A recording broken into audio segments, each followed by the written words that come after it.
some team. Oh, you already did. Man, that was a really awesome interview with Bucky Collins, man. Did you guys have fun interviewing this guy or what, man? He is a really awesome wrestler here in the Midwest. We were so happy to be able to talk to him. Man, if you ever see Bucky on a card at a show, get to it, man. Check this guy out, right, AJ? He's the most entertaining. He's the most entertaining, the most funnerest. Nope. Both as a performer and as in the interview, he was awesome. Like I could have talked to him for another hour and been completely okay with it. No, what a cool guy. He truly was really fun to talk to and energetic during the whole interview. And we'd love to have him on. We can't wait to have him on again in the future. Yeah. Absolutely, man. He always cracked me up. The first time I seen him was up in the Midwest in this little town called LaSalle, Illinois. Used to be the home of a promotion that is no longer there called Dreamwave Wrestling. And he always showed up and put on a show, whether he was working funny face or, the heel you wanted to see get the crap beat out of him. He's great at what he does, man, and he really sells and does awesome. Funny story real quick, guys. The last time, one of the last shows, Dreamwave Wrestling, up in LaSalle, I got tickets for. Scott Hall and Kevin Nash was supposed to be there that night. Yeah, okay. One of them showed up. I bet it was Kevin Nash. Kevin Nash was the only one that showed up. Yeah, there was a lot of people in the building that night, and my boy Scott didn't show up, man. So did Big Kev dye his hair that night? It was already short. It was already short and gray, I believe. So he let it pepper. So yeah, he was embracing his oldness. But by the way, I meant to ask Bucky about the Dreamwave promotion, but then I got so upset about his answer about the waffles, so I was like, no. Everything else just went out of my head, and I was like, "How dare you, Mr. Collins?" Just changed up the game for you. Want to thank Bucky for being on the pod. We'll have him back. Go check him out if you see him on the card. Check him out on all his social medias. I believe his Twitter handle is Bucky for Everyone. At Bucky for Everyone. There it is. Awesome guy, awesome performer, awesome wrestler.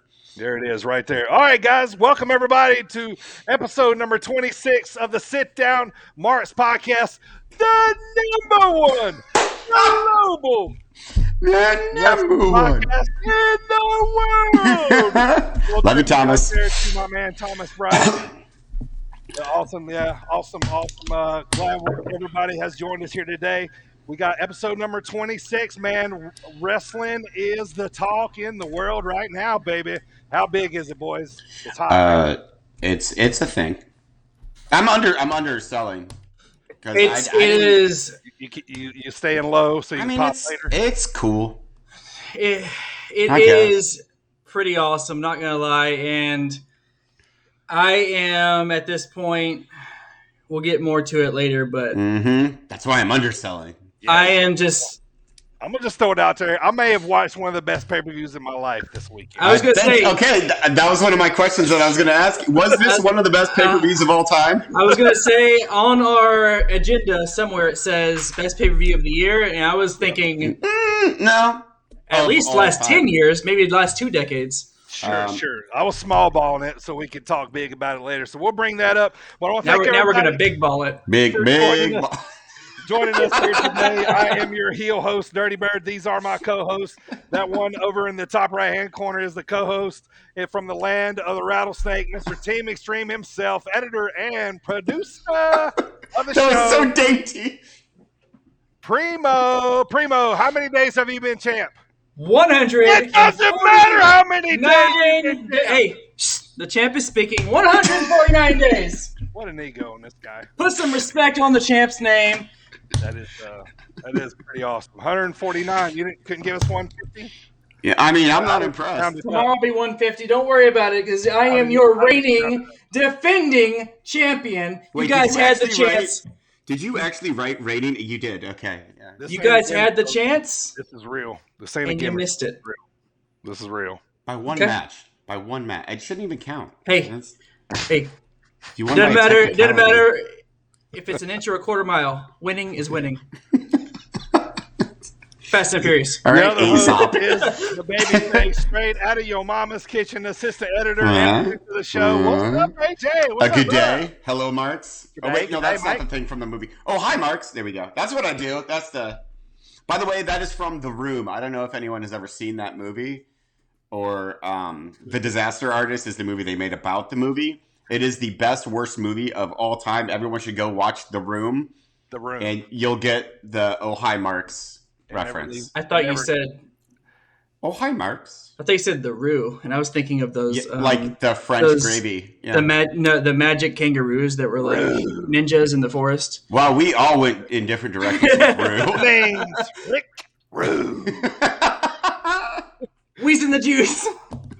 It's a Rue day. Yes, it is. Rue's in the juice. Wheezing the juice. All right. Oh, I hate us so much. Go back to episode 25. Yeah. I do too. Let's get this thing rolling. We're the worst. Beef. Bring us in, baby. It's the Beefs are here, and I'm telling you, you better turn into the Sit Down Marks podcast with AJ, Dirty Bird, and Primo. And if you don't, Beef's gonna have to hit you with that beefy bomb. Tune in, folks. They won't disturb you. Yep, it will.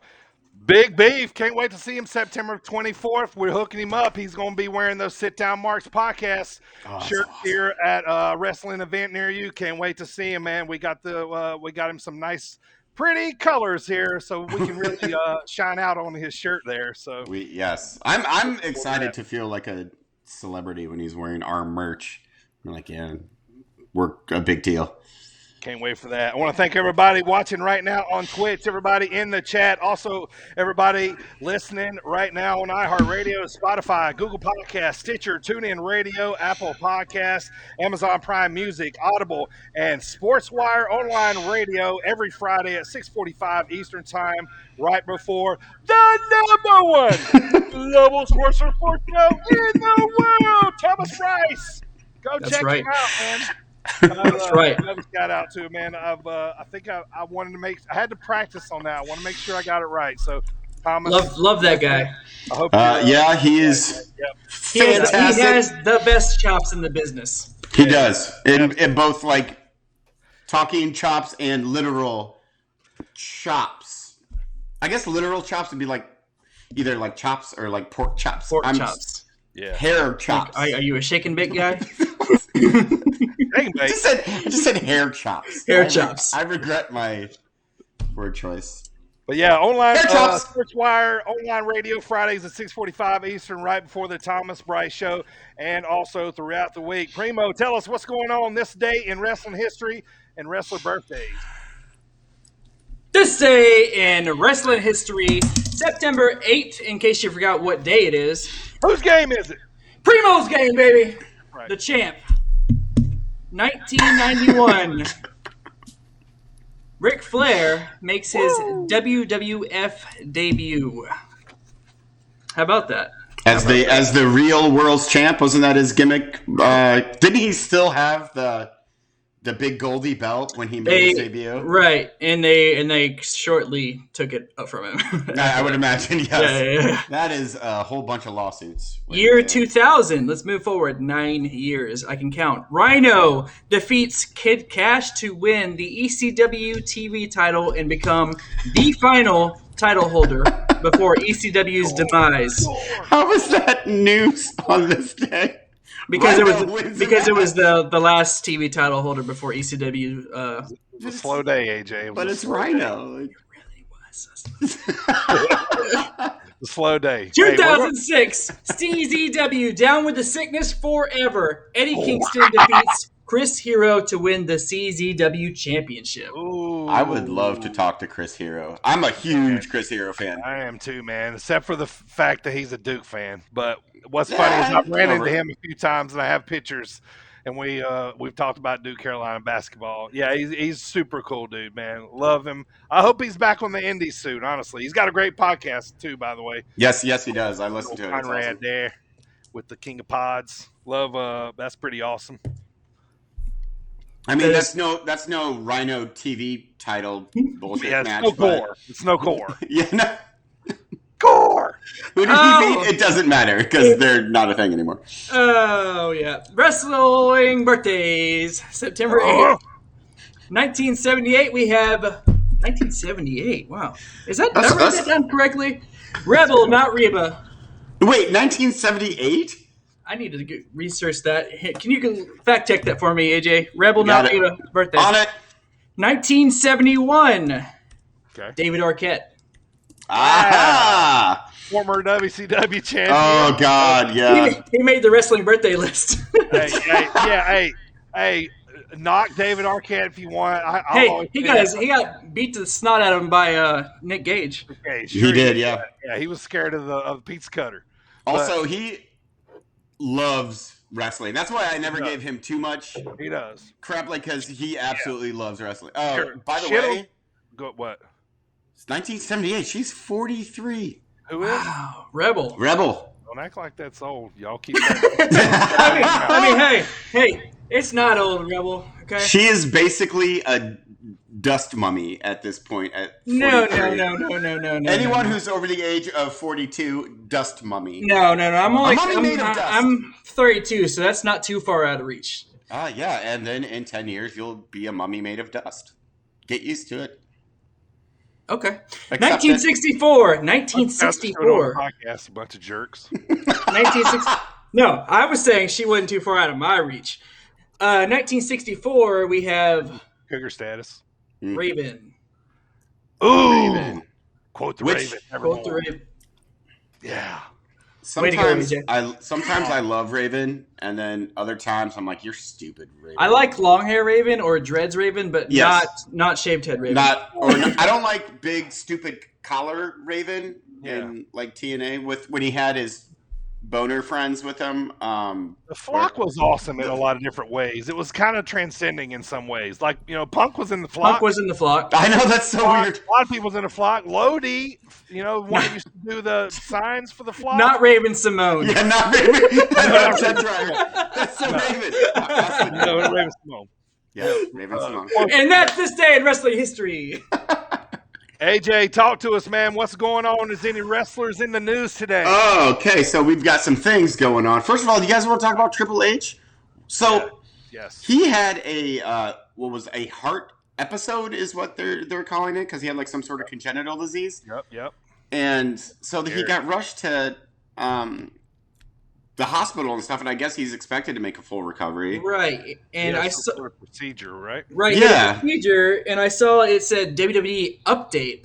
Well, what do you update me from? Because this is the first time I'm hearing about it. Update, because apparently we're just supposed to know that he already had an event, a cardiac event. Yeah, they kept the wraps on it while it happened. So what they were doing in NXT caused him to have a bad heart. Honestly, he's probably like, you know what, I can't do this anymore. Blech. No, that was his heart being like that. No, but no. In all fairness, though, we hope he has a good recovery. Yes, absolutely. That's scary Triple to H hear game. Yeah, I was glad to see that they say he's going to have a full recovery. Right. Yes. Yeah, yes. No. Triple H has a lot to do with wrestling today and in wrestling history, and he's one of the best ever, man. Absolutely, full recovery. Hope he ends up being all right. The first time I read that article, because it wasn't from WWE, it was on like Bleacher Report or something, and it said Paul Levesque, and I was like, oh, I forgot that was his name. And that was his name, like initially, he was like the French Blue Blood diplomat. with Regal. Yes, thank you. Yeah. Paul Levesque. What was it, Levesque? Is that what they said, Levesque or Levesque? Levesque. Well, Paul. Well, Phil. Bon vivant. What's next, AJ? That was Rene Dupree. Up next, Kevin Owens' contract speculations. His contract is ending with WWE. Can AEW pretty big? Can they handle any more talent at this point? Well, I mean, 3/4 of Mount Rushmore from back in the old days is already in AEW. Yes. These guys are 4 best friends. Did you see the tweet? This is a must, almost. Did you see the KO tweet? Do you know what I'm talking about? What was it, Primo? So KO, Kevin Owens, for those of you marks who don't know what I'm talking about, he tweeted quickly the coordinates to Mount Rushmore and then deleted it. Ah, you did? Yeah. that's funny. Yeah, that is funny. Look at him go. I Oh, love by the how way, that Kevin was- Steen for you super marks. Super marks. Yeah. They put a Yeah. cape on him. Interesting. Sounds like sooner than later, according to Twitter today. But yeah, that's I don't know, man. That's almost a must to me. You know, yeah. I mean, yeah. So he's my favorite wrestler. He goes wherever he wants. like you will follow where he goes. Yes. Yeah, I hope he comes to Chicago. So a bit of sad news. So Shannon Spruill, aka Daphne from WWE, has passed away at the age of 46. That was really, I loved Daphne back in the day, and like when I saw that, I was like, it makes me sad. Yeah, I mean, suicide is a terrible, terrible thing. You see a lot of people, wrestlers, everybody. It's, we won't touch, on exactly what happened, but it's an awful thing. And Daphne, yeah, I mean, I watched her more than I realized. When I started seeing some of the stuff get done, and I was just sad to hear about that, man. So 46 years old, man. Yeah. That's my age, man. That's wild. So sad. Really quick, by the way, because since we're talking about this, National Suicide Prevention Hotline, 800-273-8255. Help us out there. So it's Nice so call. sad, and so Yep. Totally always agree. there, always someone to talk to if you need someone to talk to. Now it's all bummer and stuff. I'm gonna sadly say my last bit of news. Let's hear it. The New Day have a movie on Netflix called The Escaping the Undertaker. Oh! Wait. Is this a cartoon? No, it's live. No, it's them, It's real. and I'm it's not gonna ever be watching amazing. It's like a choose your own adventure kind of. Oh, I can't wait. Not with that negative attitude, you never. No, will, I Jeff. want. Yeah. I want. Feel my, Which unless is- like my kid drags me into it, but Sure, Well, yeah. your kid is gonna make you. there's two things I've ever watched with movie wise. I watched the first Marine. Awesome. And I never made that mistake ever again. Okay. Now, what are you talking about? It was And then I awesome. Wait, watched what? the Marine. The The first first Marine with John Cena, that one stunk. Yeah. Yeah, it did. They all stunk. They're terrible. I mean, I haven't seen the rest of them. I saw I think it was the third one. Sorry, Miz, but I hadn't seen them. I saw the third one with the Miz, and the Miz was like the only good part of. Okay, never mind. He wasn't. Who was good in it. the second I one? did like Cena. The second one was I will- it was I going to be will- Randy Orton. The Kane. Oh, the second one was Anderson, Kennedy, Ted DiBiase. Ted DiBiase. DiBiase was the second one. That's right. So Yeah, yeah, they're gonna, was the other one. Ambrose was in the the 12 fifth. rounds. Yeah. Wait, well, you've never seen the Scooby Doo WWE crossover? The cartoon? Yeah. Yes, I have. highly with the Ghost Bear, Yeah, I've seen Everyone's that. on like Cartoon Network, but and it's amazing. Go Wait, watch it. It was on Dirty Bear. Netflix. Yeah, that's where I watched it. You're welcome, Netflix. Free plug. Pay us. any other headlines for us here, AJ? That's it. Yep, that's all I got in for headlines in the All right. news right now. Let's talk about the show today. Welcome, everybody. Episode 26. We're going to talk about AEW All Out. We're going to talk about our top 5 most hated wrestlers. For whatever reason we hate them, we're going to talk about them today. We got promo school, Kurt Hennig. Nice little 1-minute promo with Coach. It's kind of funny. I'll play for you later. Me and AJ are going to battle it out in squared circle questions. Once again, I want to thank everybody for downloading on Apple Podcasts, iHeartRadio, Stitcher, Spotify, Google Podcasts, TuneIn Radio, Amazon Prime Music, Audible, SportsWire, Online Radio at 6:45 on Fridays. Primo, but tell us, brother, where can we get that Mark's merch?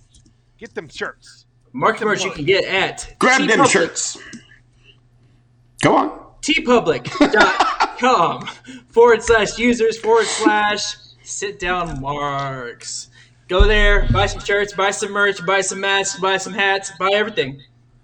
All right. Well, we had 2 precursor shows leading up to All Out last weekend. We had Rampage on Friday. AJ's going to talk to us about Dynamite from last Wednesday.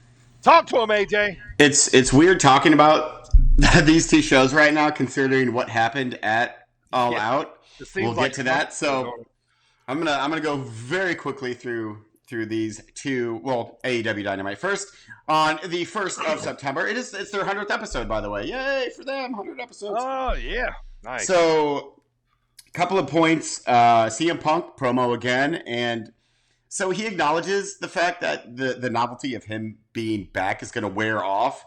And so he's just taking in the whole entire thing while he can. I don't know if the novelty will wear off. I think it's just going to be a novelty from here on out. And plus, he's awesome. He was still in Chicago. Are they still in Chicago? Yeah, they were still in Chicago. Yeah, they go to Milwaukee next. I think, but tonight they're in Milwaukee. So he was then attacked by Daniel Garcia for a nice little beatdown. Sting and Darby Allen come out to make the save, which Daniel's still everywhere. He is winning a lot of people over, like a lot, including me. Like, he's awesome. But then Sting and Darby Allen come out for the save, and we got our first go to sleep in 7 years. Wow! And I marked out big time when I seriously was like, "Oh, fuck this out!" It was cool, man. I was like, "Oh, BTS!" Like, it was great. Yeah, I'm glad they didn't save that particular move for the pay-per-view, because I was being greedy and I wanted it. But then after the heels scamper, Sting gets on the mic and he actually thanks CM Punk for coming to AEW, which was the coolest thing ever. Sting is the best. Right. So this whole entire thing continues to be absolutely amazing. What else do I have here? Oh, MJF and Jericho promos. Just continuing their, not continuing, but kind of hyping up the match for All Out, which was, of course, if Jericho loses, he retires. Jericho gave a great promo with Jim Ross in the ring. The fans were 100% behind him, and then MJF, does the heel side of that with Tony Schiavone, basically. And it like, if this were a show to sell people on buying All Out, it was like anyone needed more convincing to buy All Out, but it worked. It worked very, very. It worked a treat, as they say in Ireland. I don't know where they say that. Finally, main event is a 8-man tag match with the Elite versus the Lucha Bros and Jurassic Express. I'm just going to read my notes exactly as I wrote them. Let's hear it. Spot. Ray Phoenix is the best. Spot. Kick. Spot. Flip. Spot. Young Bucks win. Spot. Cage comes down. Awesome. That's it. This was Dynamite, right? Yeah, this is Dynamite. This is where they brought the cage down, and Yep, and all the baby faces try and get in the cage, and the Elite's in there and just throwing old timey rock'em sock'em robots punches. Yep. And they really sold hard here for the Bucks. Yes. And I was like, they are dropping the belts at all. And I was saying, I hope Dirty's watching, because me and AJ were right. Yes, we were. Right. As we tend to be. As soon as I seen that was, I was like, yeah, all right. So those were the main points of Dynamite. There was some other garbage that happened. Brian Cage, Powerhouse Hobbs, sure. Garbage. Orange Cassidy, trust me, Evans, sure. AEW's garbage is like 10 times better. Yeah, compared to the other stuff. Like the Powerhouse Hobbs and Brian Cage match was actually awesome. Same thing with Tay Conti and Penelope Ford. That was awesome. But it was just... you have all 10s and a couple of 8s. Yes. Yeah, so it's a good time to be an AEW fan. So that's Dynamite leading up to All Out. All Out. Mm-hmm. All right, good deal. Mm-hmm. Let's move on to Thursdays next week, or the day after, Impact Wrestling. So coming into tonight, kind of the big thing for me was who was going to answer Josh Alexander's open challenge to any former X Division I forgot champion. about this. Yeah, so that ended up being later on in the show. But what we did to start off the show was a little teaser of Tommy Dreamer and Christian talking about a possible matchup if Dreamer beats Ace Austin. So as the show kind of starts, not a whole lot happened really. A lot of side matches. Kiera Hogan made a return. The big couple notes was Morrissey and Moose kind of looking like they may team up here to go against Sammy and Eddie Kingston somewhere on down the line. So anyway, Moose goes to the ring, calls out Eddie. Morrissey comes out, starts beating up on Eddie, and they dismantle Eddie Edwards pretty much. So it does look like Moose and Morrissey are a tag team. They said something like, they don't like each other, but they like what each one of them stands for. So. But all right, so next up, guys, about middle of the show was the Josh Alexander Open Challenge.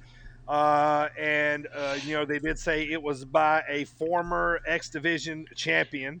So Jake Chris answers the call. He is a former X Division champion. Pretty good match. He used to be in I think it was OI4K with Sammy Callahan. Yeah. That kind of stuff. And with the other Chris brother. Josh ends up winning. It was a really good match, but post-match promo was that he was going to defend it night in and night out because he wants to be talked about as some of the greatest champions ever. And then Chris Sabin comes out, who is former 8-time champion.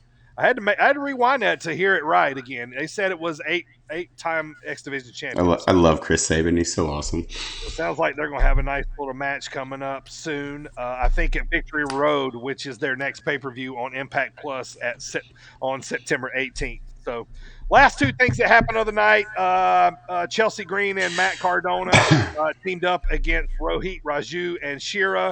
Rohit Raju and Shira end up winning, and that was kind of like the co-main to the end of the night.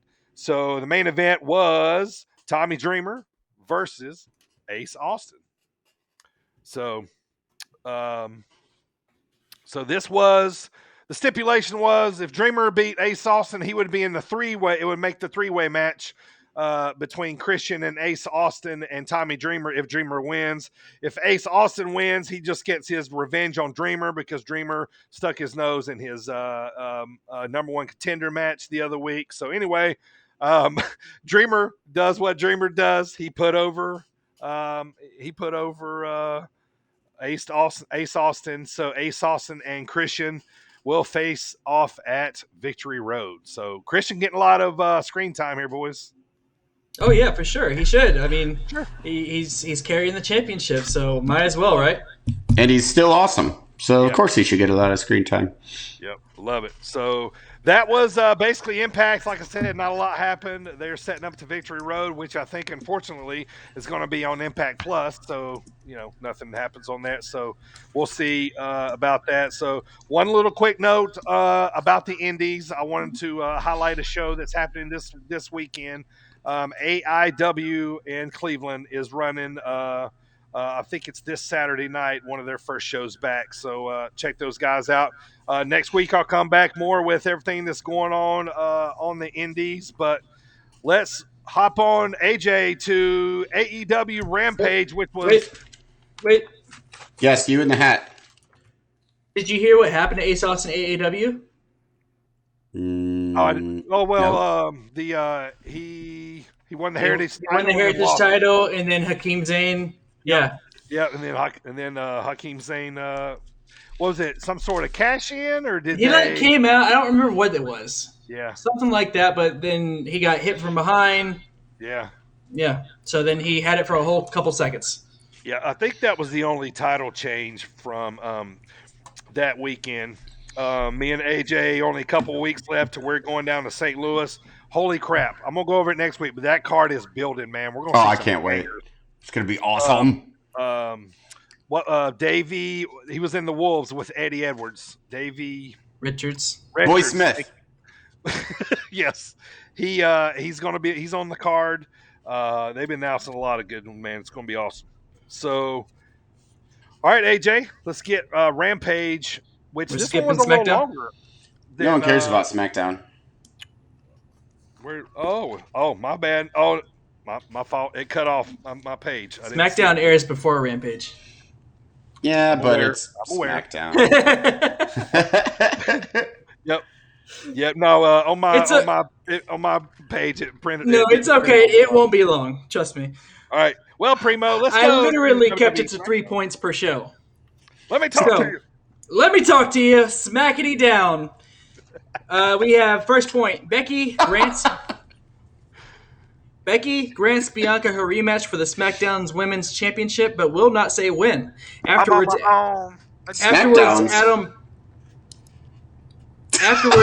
Pearce and Sonya Deville decide the win for her because they tell her that it will be at Extreme Rules and there will be a contract signing this coming Friday. I love it when you just stop and are silent because you're like, are you And he does his hand like he does his hand like a circle, like. Like, are you seriously talking right now? I'm going over the points to SmackDown. I will wait. To do that, yeah. I will take this show hostage. Primo is. It's not a gimmick. He lives it. Oh, sorry. Go on. So so Bianca and Becky has determined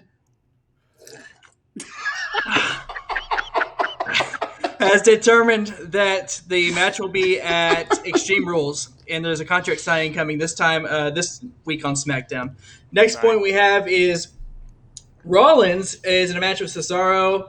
Ends up the match after the match. Those were sad handguns. They were. I was looking down, and all I saw on my peripheral was. All right, let's try. Rollins is in a match with Cesaro. Better. Okay. Yeah. And anyway, he gets Edge's attention by getting DQ'd against Cesaro and beating him down with a chair. Edge comes out to make the save. Says he's going to take care of Rollins next week at the Garden in Edge Rollins 2. MSG, huh? Yeah, I'm fine with that. I just wish it wasn't at the cost of who was previously the hottest babyface in the country. Yeah, Cesaro is just getting shit on.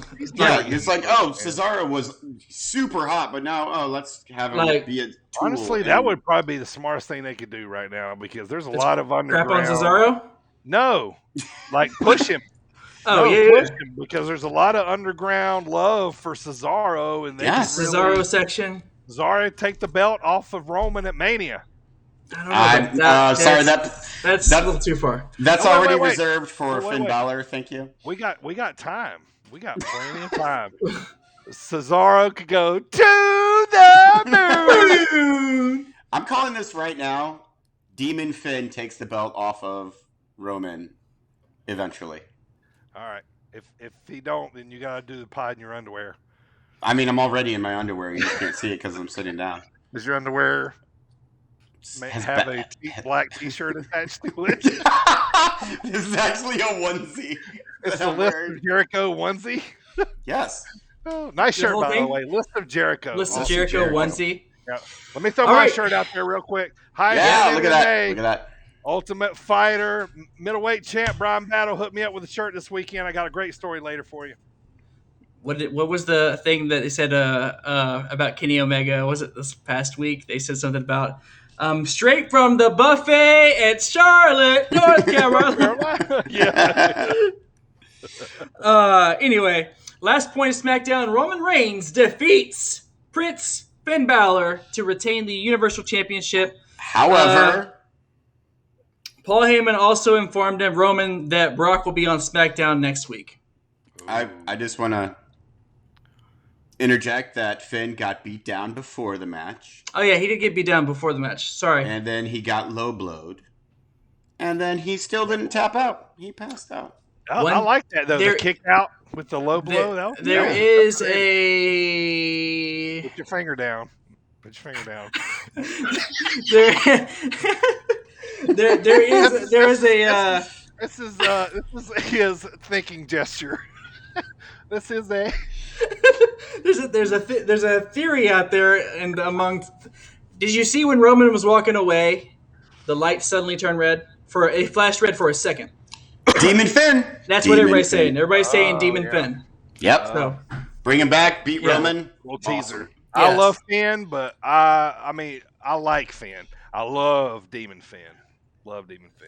I like the production. I like the pomp. Yeah. So this coming Friday we have. Edge and Rollins 2 and Becky and Bianca contract signing. So much to look forward to. Yeah. And that's SmackDown. Smacking you down. On to you, AJ. AEW Rampage. Smackety down. AEW Rampage is another short, sweet. I love Rampage so much. There's no fucking about it. It's just boom, boom, boom, and we're done. So first up, Malachi Black versus Lee Johnson. This one was a little longer than normal, right? Wasn't this one it was a little longer, but it was. Yeah. I think it was like an hour and 17 or something like that with all the stupid. Still went by quick. So Malachi Black says, well, he said on Dynamite that he was going to murder Lee Johnson, which Murder Hawk. Seems. How dare you invoke Sir Arthur Lance Murder Hawk? Arthur Murder Hawk. God, it's so awesome. So I'll take a 3-second moment for Sir Lance Murder Hawks. He hasn't been around. We're acknowledging his greatness. He's busy defending 3 seconds, I said. Why do you have to look to the side to acknowledge his greatness? Because that's how you We're gazing to the distance. We're gazing to Japan where he's defending the IWGP US Championship. I'm still mad at him for interrupting Dan Lambert like a month and a half ago. That made me mad. So he's still on my shit list. I thought you were mad at Scorpio Sky for being... I'm just mad at him for re-signing with AEW today. Yeah, a 5-year contract. All right, AJ, you get 5 more years. Where's he going? Nowhere. You know, he didn't make my list, just so you guys know. He said that you're the worst. I'm an ass man. He's ever seen in his life. Hello, lady. That hurts. Don't try that unless you're actually Val Venus. Anyways, so it's Malachi Black versus Lee Johnson. And Malachi Black's entrance gets better and better each week. Like, each week they make it seem more Yeah. They're doing spooky. Small little tweaks and stuff. Yeah, like they're dialing in the light and the dark like perfectly. Like they're doing awesome with these. It's spooky.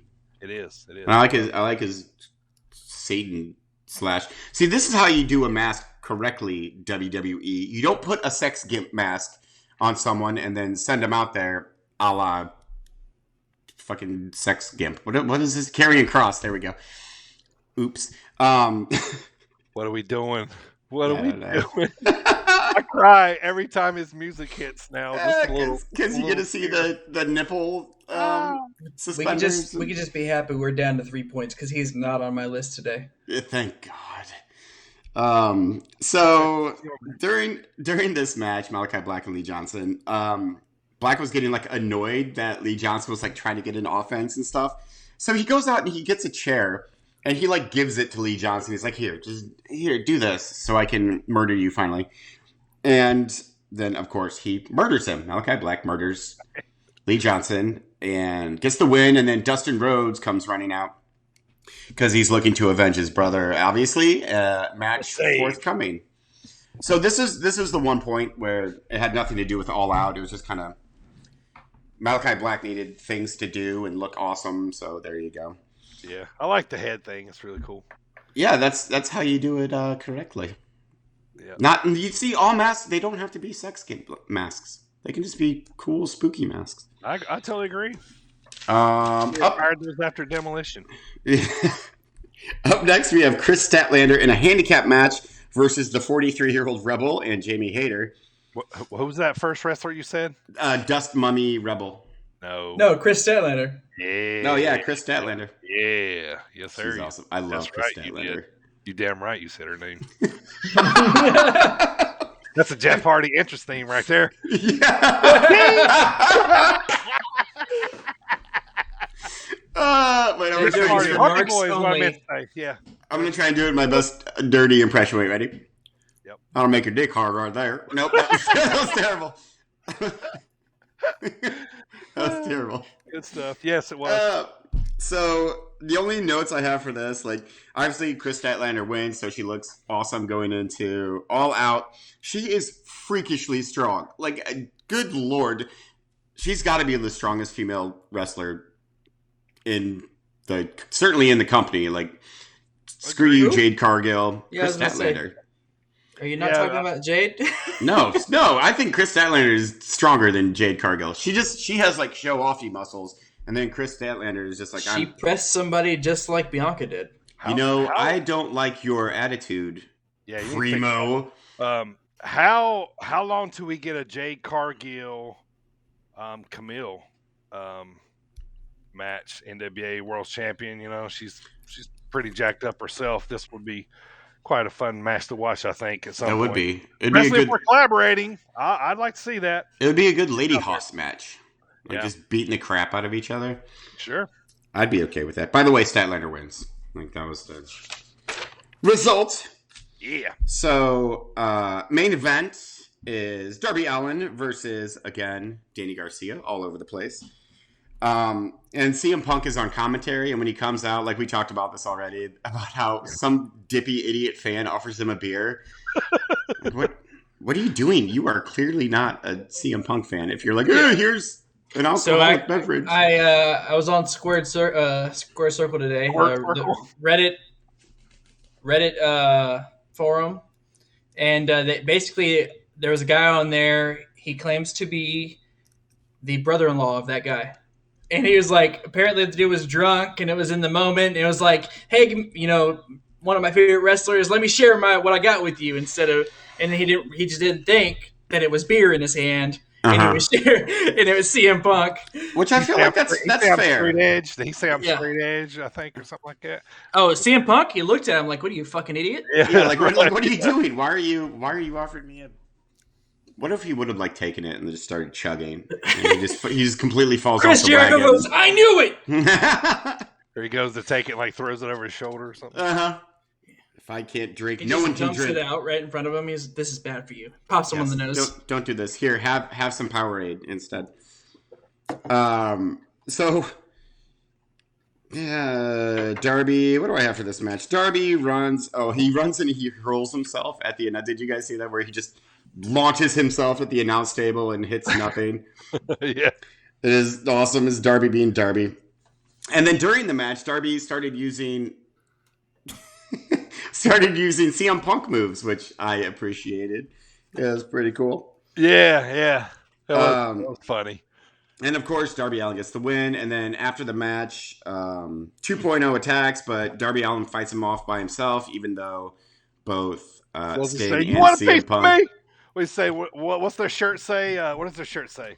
It says something awesome. It says something like, you want a piece of me or something like that. Outwork everyone. It doesn't say outwork everyone, does it? I'm kidding. That's Christian. Yeah. Yeah, anyway, it was funny. I love 2.0. I do too. Them and Daniel Garcia are awesome. So after that, he looks great going in. I mean, obviously, there's not anything obvious, but that was basically Rampage. All it did was Orange Cassidy. Yeah. All right. Well, that led up to the most awesome of pay-per-views we have seen in a long time. AJ is going to break down. We're going to read each match. Talk about what we thought here real quick. This would probably be this was a really awesome. Let's talk about the pre-show real quick. It was the return of Ruby Soho, a.k.a. Ruby Riott from WWE. She was the Joker. She ended up winning the Battle Royal. Battle Royal wasn't that good. It was okay. But glad to see her back. She was the first return of the night. Yes. Oh, wait. That was on the main card. That was on the main card. Yeah. That was on the main card? They had to cut. All right, let me say, I watched a lot of wrestling because I've been all over the... I was so confused. I was like, wait a minute. That was in the middle of the show. I thought that was the pre-show that came on. It was. They moved. Originally. They had a different. Okay. Yeah. Okay. I did watch all the matches separately. That's how I had to watch. Okay. Yeah, they moved that to the main card because Pac and El Idolo couldn't. Yes. All right. Well, AJ's going to read the card here, and we're going to just break down each match here real quick. Okay, I'm going to try and go in order, but I don't exactly remember. So it's kickoff Miro versus Eddie Kingston for the TNT Championship. Redeem these nuts. Redeem these nuts. Yeah, this match was great. Eddie Kingston looked great. I mean, he lost obviously because Miro's not going to lose anytime soon. And Miro did tweet back, "I did redeem your nuts." Yeah, he tweeted, "Consider your nuts redeemed." That's right. Yeah, that's what he said. Consider your nuts redeemed. Yeah. Oh, amazing. And then what a great kickoff for the show. I'll redeem yours when you get home. Did you see that? Yeah, it's so cool. I'm like, oh my god. Yeah. What was next? Was it Moxley versus Satoshi Kojima? Yeah. That was the next match. So what do you guys think of that one? I think Mox is the new GCW champ. We'll talk about that later. All right. Yeah, they Yeah. mentioned that briefly. Yeah. And then This was good. This was, they It's had locked what up I expected. before. Yeah, they had Uh-huh. locked up before. So, it was entertaining. the bigger news was who confronted him. Hell yes. And what even made me happier about this is the whole crowd knew exactly who this guy was when he came out. Minoru Suzuki made his appearance at AEW All Out. He gets in the ring with Moxley, and I love they're about to have, blows. And beforehand, Moxley does and then he starts, he does the bow, and then Respect. he starts. Respect, yeah. Yep, loved it. Let me say this about Minoru Suzuki, okay? He's I will. crazy. If you don't know anything about him, first of all, go Google and look it up. But if Oh you're my a wrestling God, yes. fan, you remember back in the day, everybody used to say there was one guy you wouldn't mess with, and that was Haku, right? Mm-hmm. Everybody was Haku. like, Haku was the baddest sumbitch in the world. Nobody would mess with him at all. Minoru is that new guy. Nobody mess with him. He is tough as nails. Yeah. He's been in so many big matches over there. I love his style. He wears a towel to the ring. Reminds me of the old Mike Tyson style. Just jump in there in the ring ready to fight. No gimmick other than just whipping ass. Yep, just being an absolute badass. He is legend. Everybody wants to wrestle him. Y'all have heard me talk about it. He's doing a little U.S. tour. He's hitting Charlotte, St. Louis, so it looks like he's going to be here more, man, because this is going to be awesome. This one I didn't see coming, and I was super pumped about it, man. This was nice. I was also very excited about that. And I can't wait for Moxley and Suzuki to have a match. I think it's going to be absolutely fantastic. Yep, for sure. So what is up next? Let's do. What's up with that? What's up with that? Dr. Britt Baker versus Chris Statlander for the AEW Women's Championship. Mm-hmm. This was a great match. EMD. This Yeah, we know what was going to happen here. I know. There was nobody's taking it off Britt for a while. No, they He's can't. gonna last longer They than can't. Omega, I think. Lockjaw. It took her a long time to get the lockjaw in, though. Which I don't understand why that's so difficult. All you do is, rock, and it's in. Her hand at one point was just free, and I think Jim Ross was like, "Can't you get in the lockjaw?" And all she had to do was just The Sunrise. Oklahoma. stop a blood hole in your boot, suck. Got a mud hole in your ass. So, yeah, obviously Britt Baker retains, beats Chris Statlander, but Chris Statlander still looked good in the loss. Yes, she did look good. As Chris Statlander does from That's the thing she does. She looks good. time to time. She does. Amen. So we might as well just. The congregation said. So it wasn't a pee break match. We've already talked about it, but the Casino Battle Royale. That was QT and Paul. So I have a newfound appreciation for That led the off the reason. card, did it not? No, it was the that piss break match. was the piss break, literal piss break match. That was the cool down. And they knew exactly why they were putting that match. Paul White and QT. They Marshall placed it knew. perfectly. Yes, they really did. I have appreciation for that match now. So we're just going to get into CM Punk versus Darby Allen. So I have one gripe about this match before I turn it over to you guys to mark out like nerds. You could see CM Punk calling spots. A tiny, tiny little gripe. Yep. That's the only thing. But apart from that, I went just absolutely fucking nuts the entire time. I mean, you couldn't hear him like you could hear John Cena, but I know. Yeah. Clothesline! Yeah, that was going to be my comparison. That I didn't hear him like I heard, but you could hear him, talking a little bit more than we probably should have. But honestly, I was so wrapped up with everything that was going on with the moves and just watching him and to remember all the callbacks to Bret Hart and 1, 2, 3. Oh, it was amazing. Yeah, and just and then we were talking about our pre-show pod, his tights. He had tights with the Chicago Stars. Yeah, he had pants. I like it. Yep. He wore pants. Yeah, he wore pants. Used to wear trunks mostly. So I think he did used to wear just straight black pants a long time ago. I have my own take on this too. Like, and I'm probably way off. But anyway, I was thinking as soon as I saw him in pants, I was like, makes sense. He's older now. It's been 7 years since he's been in a wrestling ring. He was in the UFC cutting weight, so he cut a lot. His legs are a lot leaner than they used to be. Yeah. Maybe not maybe he's not as comfortable, showing them off. Maybe not as defined, or you know what I mean. And also, as guys get older, that seems to be the thing to do is put pants on. So to hide like their varicose veins, or something. I just noticed, you noticed that with Jericho. I mean, he went back to tights.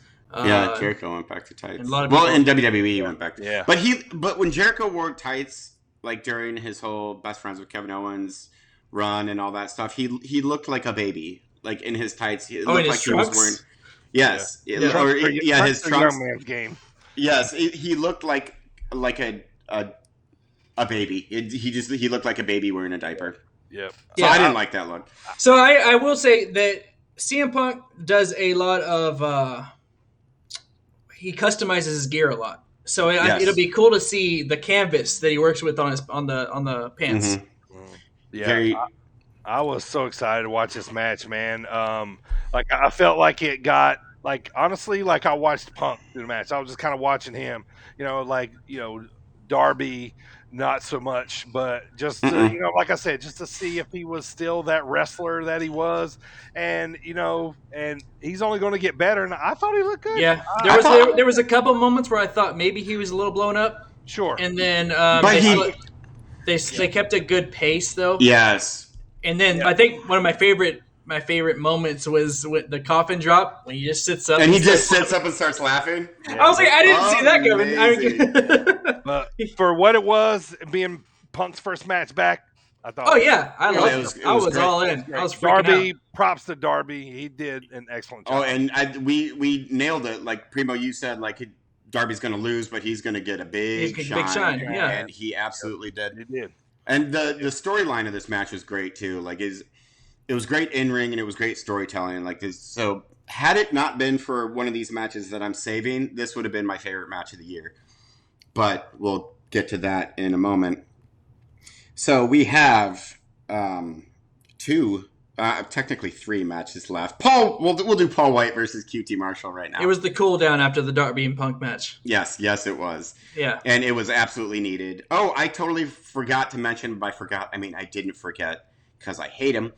The Gun Boutique or whatever the fucking name is, the Gun Club. Gun Club? Is it Gun Club? Gun Shop. It's club now, isn't it? It's club. Gun Town. Gun Club. Gunville, USA. They were the ones on the pre-show. I hate them. Or you didn't talk about them turning heel. Yeah, they turned heel on Paul White. Yeah. So, yeah, I hate them so much. Anyways, piss break match. Blah, blah, blah. So, before we get to the main event, we're going to... Oh, boy. This steel cage match for the Young Bucks versus the Lucha Bros. The Lucha Bros. Lucha Bros. Shaka bro. This is the best match I've seen in 5 years, maybe 1,000 years. It was pretty amazing. This match was unbelievable. If you have yet to see it, which I don't know why you're listening to us, if you haven't watched this, like don't stop the podcast, like finish the podcast and then go watch this match. It was it's too late now. You're invested. You're here. Yeah, you can't leave until we tell you to leave. It was wow. I could not.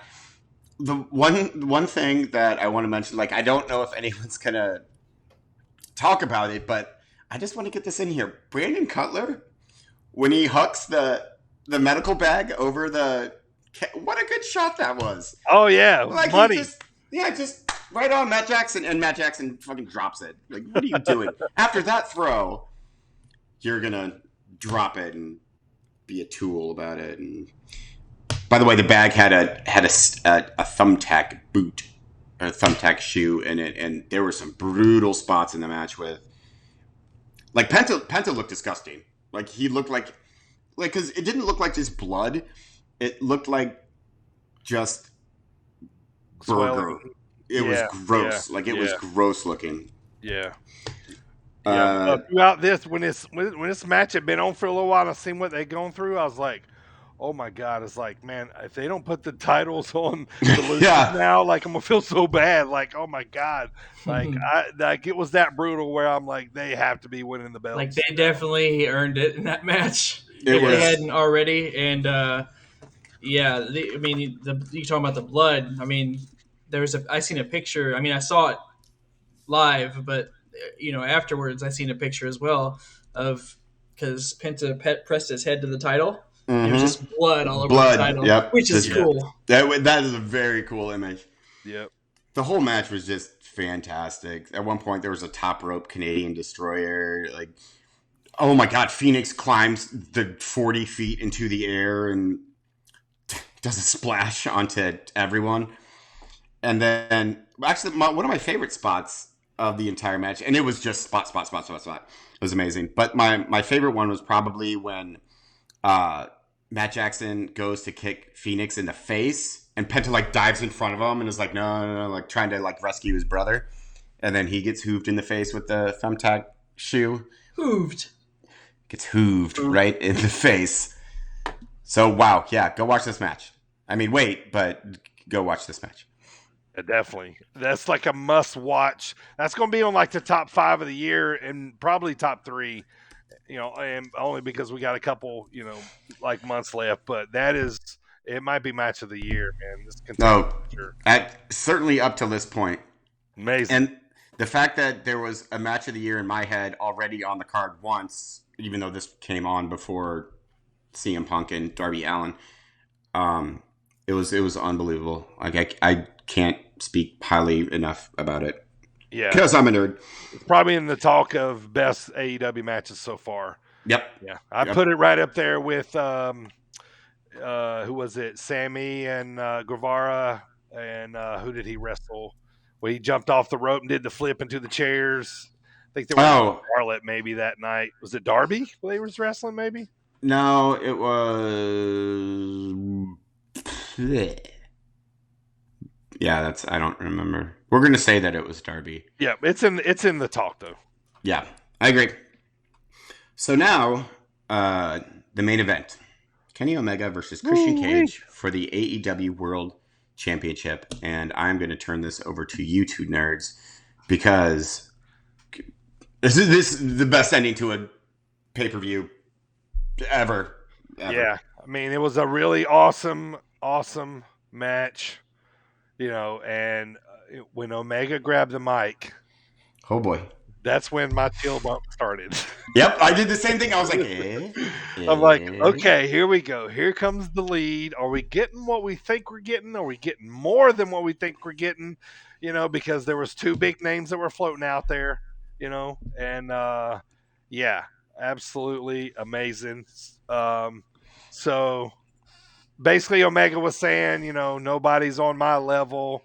Anybody that can beat me is not alive anymore. Right? That was the first talk.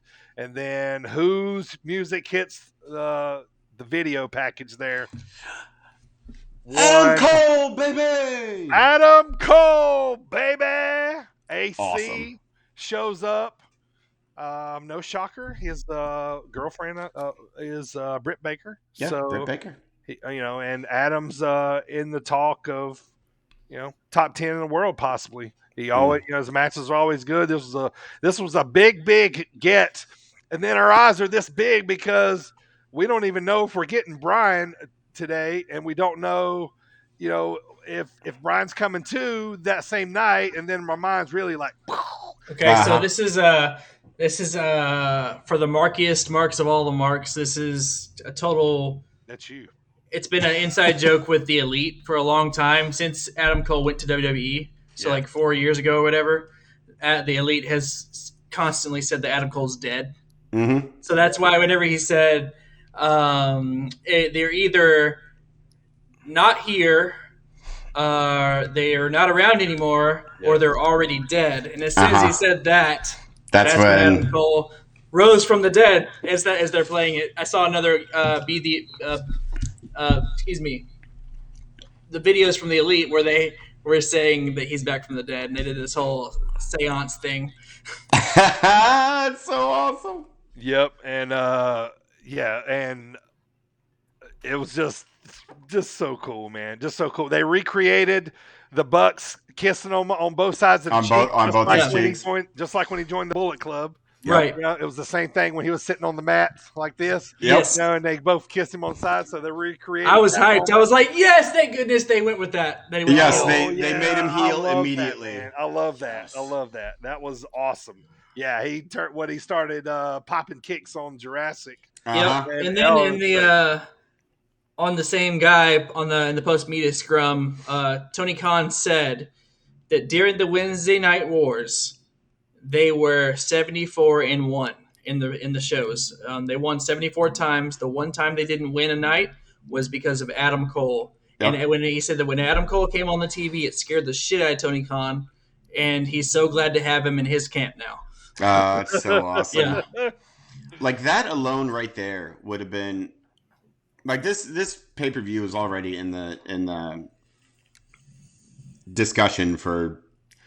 Yeah, and adding this on top of all that had already happened, like, oh my God. But then amazing. But wait, there was more. And then what happened next, AJ? Oh my God. Ride of the Valkyries hit. And bid you adieu. I bid you adieu. I love how Omega does that. Good night. And then Ride of the Valkyries, and I lost my mind. I'm not even going to try and pretend like I didn't, because I did. I like flopped on the ground, and it was amazing. Out comes one Bryan Danielson. Holy shite. Ready to kick people's faces in. And he did. He looked so good. Yep. You know, like he was fired up. He's like, you know, they hired me to wrestle. He said, I'm here to goddamn wrestle. You know what I mean? And that he said those words. And, you know, there's a funny clip going around today about him saying, you know, he's not like Punk where, you know, he's here to wrestle the talent. He's here because he wants to kick their face in. You know what I mean? So this is great, man. Like, all right, so we got Ruby. Destination.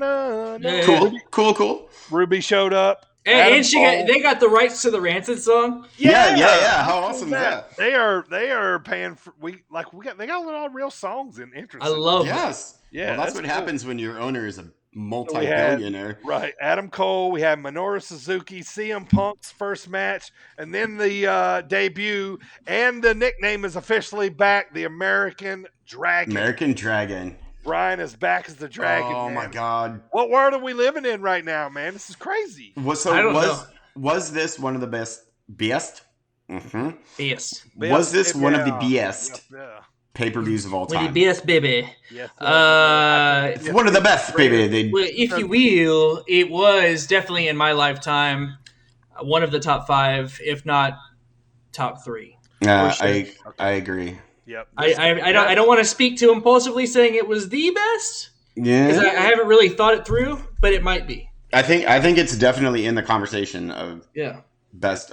Certainly in my favorite of all time. Oh, it was awesome. Don't get me wrong. It's the best AEW pay-per-view yet. Here's what happened to me. Okay, we're gonna talk about this, but then I want to go back to the actual match after this. I watched it live. And immediately after it ended, after it went off the air, after Bryan Danielson's return, my first thought was, now, like, why do I need to watch WWE now? Because yes, like what is the purpose? I've been a WWE fan all my life, and at this point, at this very moment, RK Bro and Roman Reigns are the only two things that keep me coming back. Besides the fact that I have a podcast and I report on the stuff. You know what I'm saying? To me, WWE just is not near as exciting as AEW is right now. Well, at all. They're making all the big moves. You know what I mean? We're getting all the free agents. Well, it's not only that, but they have storylines, and the wrestling is off the charts. Well, sure. Yeah, they're going all in. They're putting. They went all out. Foot forward. Yeah, they went all out. Right. Yeah. So, and I immediately thought, I was like, man, I got to go from watching this on Sunday to watching Monday Night Raw tomorrow. Like, come on, what the hell? Yeah. Like, I used to be excited growing up to watch Monday Night Raw, and it's just now I'm watching 3 hours of. Okay, but and I just can't wait for that to get exciting again.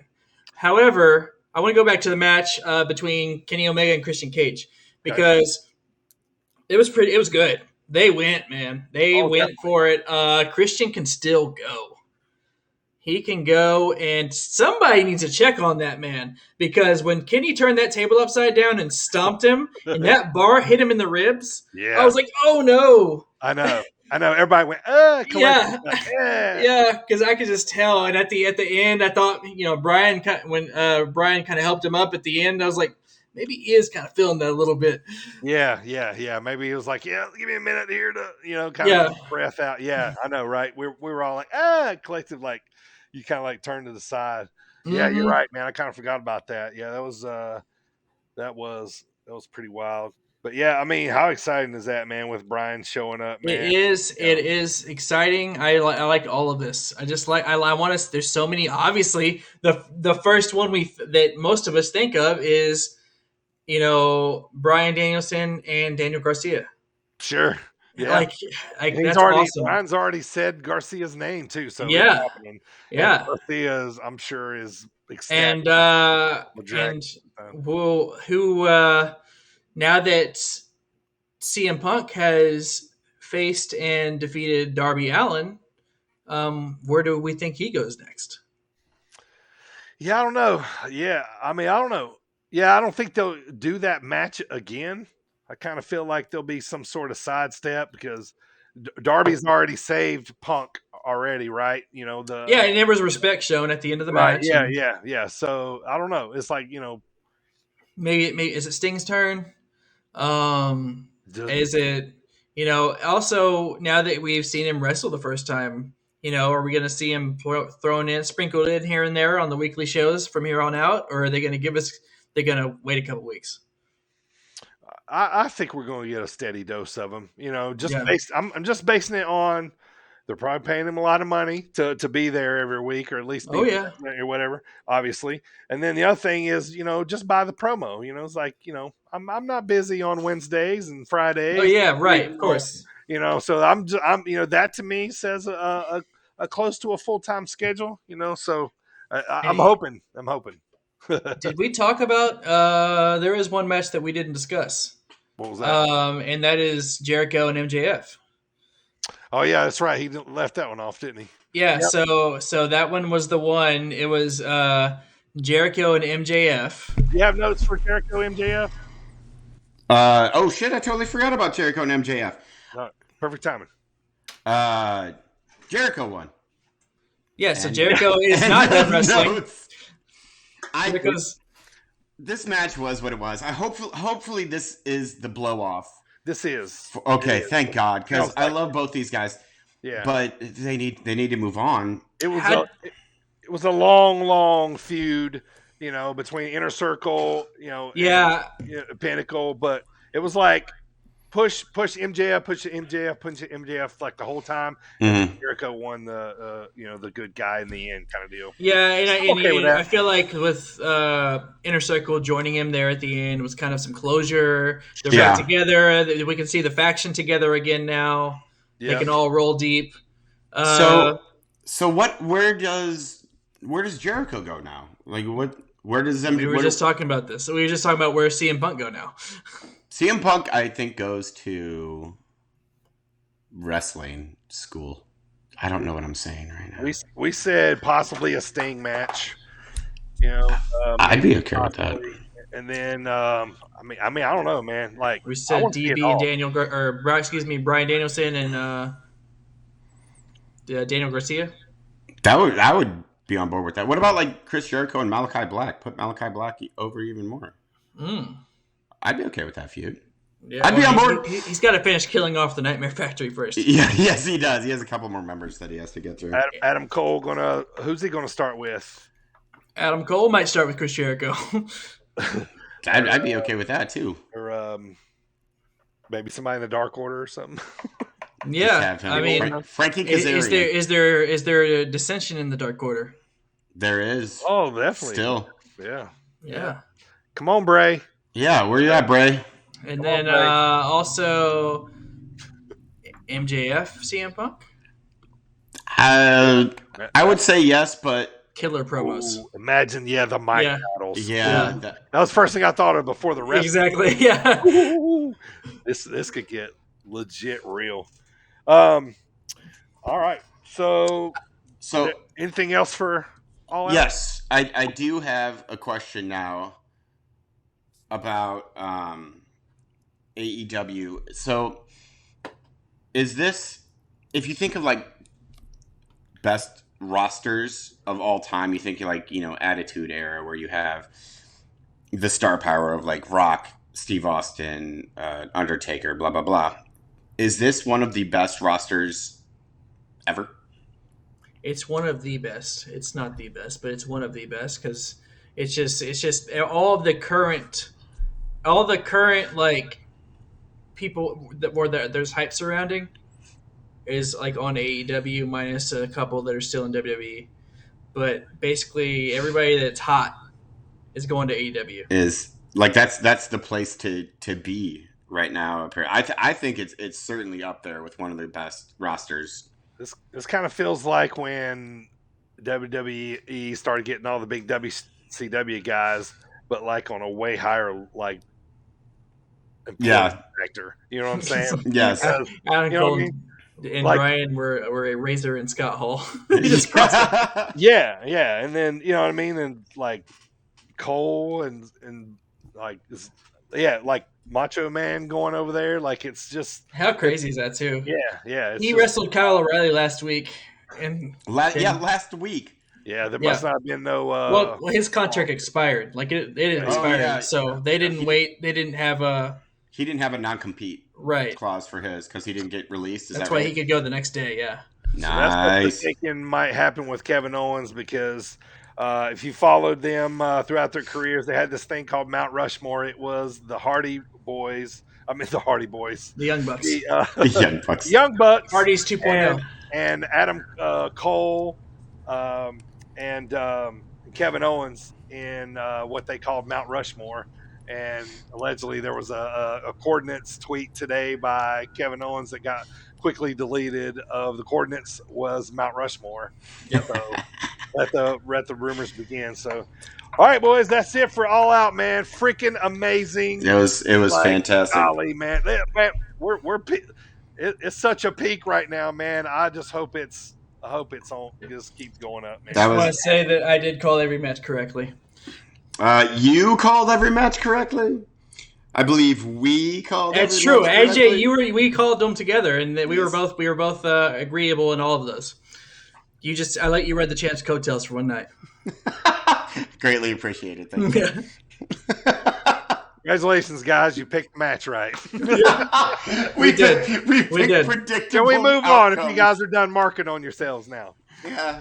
All right, Primo, let's get to, unfortunately, let's talk about it. Monday Night Raw and NXT, man. Oh, we hadn't done this yet? Okay. All right. Don't worry. Like I said, they're not long. Monday Night Raw recap. We have Sheamus defeats Drew McIntyre to earn the number one contender spot to face Damian Priest for the United States Championship. Yeah. It was a good match, and Sheamus went over. So that was that. Next up, we had Shia. I just combined Shia LaBeouf. Shia LaBeouf was there. He's a new signing. Like AEW gets. AEW gets these awesome wrestlers, and WWE gets Shia LaBeouf. I mean, don't get me wrong. I'm a Shia fan. He's a great actor, but I don't think he's defending the women's championship on Raw because that's Charlotte. Charlotte defended her women's championship against Nia, and then she retained. After that, Alexa comes out, and Charlotte accepts her challenge for the title. rematch compared to the first one, wasn't it? Yeah. They got a talking to. It looks like A little different. A little different. Yeah. Hey, you too. They cleaned up Hey, that out act a there. little bit. Yep. It's because of Shia LaBeouf. He's getting shit in order.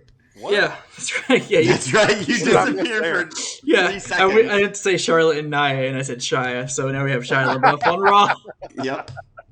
And the Latest final debut. point of Monday Night Raw, Lashley and MVP inserted the whole night. In fact, most of the night was tag team turmoil. They were trying to decide number one contender for the tag champions, which RK Bro holds, for the opportunity to face them next Monday.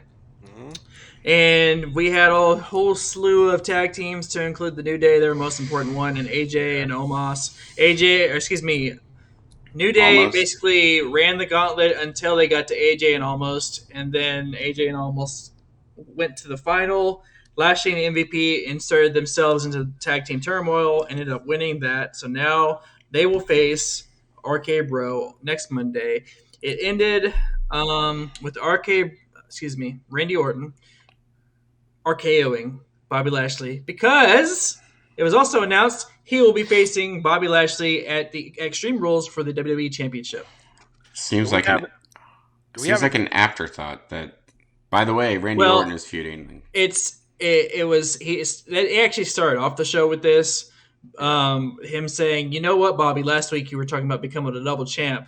That kind of sounds good to me. It's been a while since the Vipers held the belt, so that's how that came along." And then that's whenever Bobby rebutted and said, "All right, well, we're going to join the tag team turmoil match, and we're going to become double champ first." You know. Sure. The line of the night though was when MVP told Riddle. He said, "The WWE Universe IQ goes down every time you talk." I was That talking. That was a great line. I was talking to my brother about Riddle, and he's still like, I hate him so much. He's everything wrong with everyone. I'm like, come on, Michael, you'll get there. Give me So time. that was Monday Night Raw. That was the night after All Out. Yep. I do have one question about Monday Night Raw. So during the whole little 24/7 nonsense. Oh God! Why? happening- This isn't part of my 3 points, and we weren't going to talk about this. But it's for you specifically. I know what you're going to say. Was that Jeff Hardy out Yes, there? it was. And actually, in fact, you know what? We will bring it up because he was put out there as one of the freaking goons chasing around the 24/7 champ. A former WWE and World Heavyweight champ is out there chasing around Reggie for the 24/7 championship. And what the flip are y'all doing, WWE? I mean, come on. He was trending. I don't know if y'all saw this, but Jeff Hardy was trending yesterday on Twitter because fans were outraged because of his recent booking. His involvement in this. Yeah. Yeah. Like, he wasn't even involved. He was there to catch Reggie. He was there. He took the bump Yeah. with the other goons. I'm just like, like I'm not even a Jeff Hardy maniac. you're I'm not the just biggest fan. disrespecting the man. It really was. Like, what do they do? Jeff Hardy, he's a legend. Like, he absolutely is. Jeez. I was not happy. He's probably I mean- "Oh, just throw me in there. I'll chase him. I don't care." And I was Yeah. like, whatever, can I? He's like, hey, I'm kind of bored. Yeah. And Yeah. and also, I was also thinking too. So it's the night after All Out. I'm sitting here all day thinking, man, I hope WWE opens their freaking eyes and does something different. Karrion Kross still wore that stupid outfit. Yeah, he was still sex gimp. Like, I don't get it. Like I at this point, I feel bad for Karrion Kross. I do too. I don't.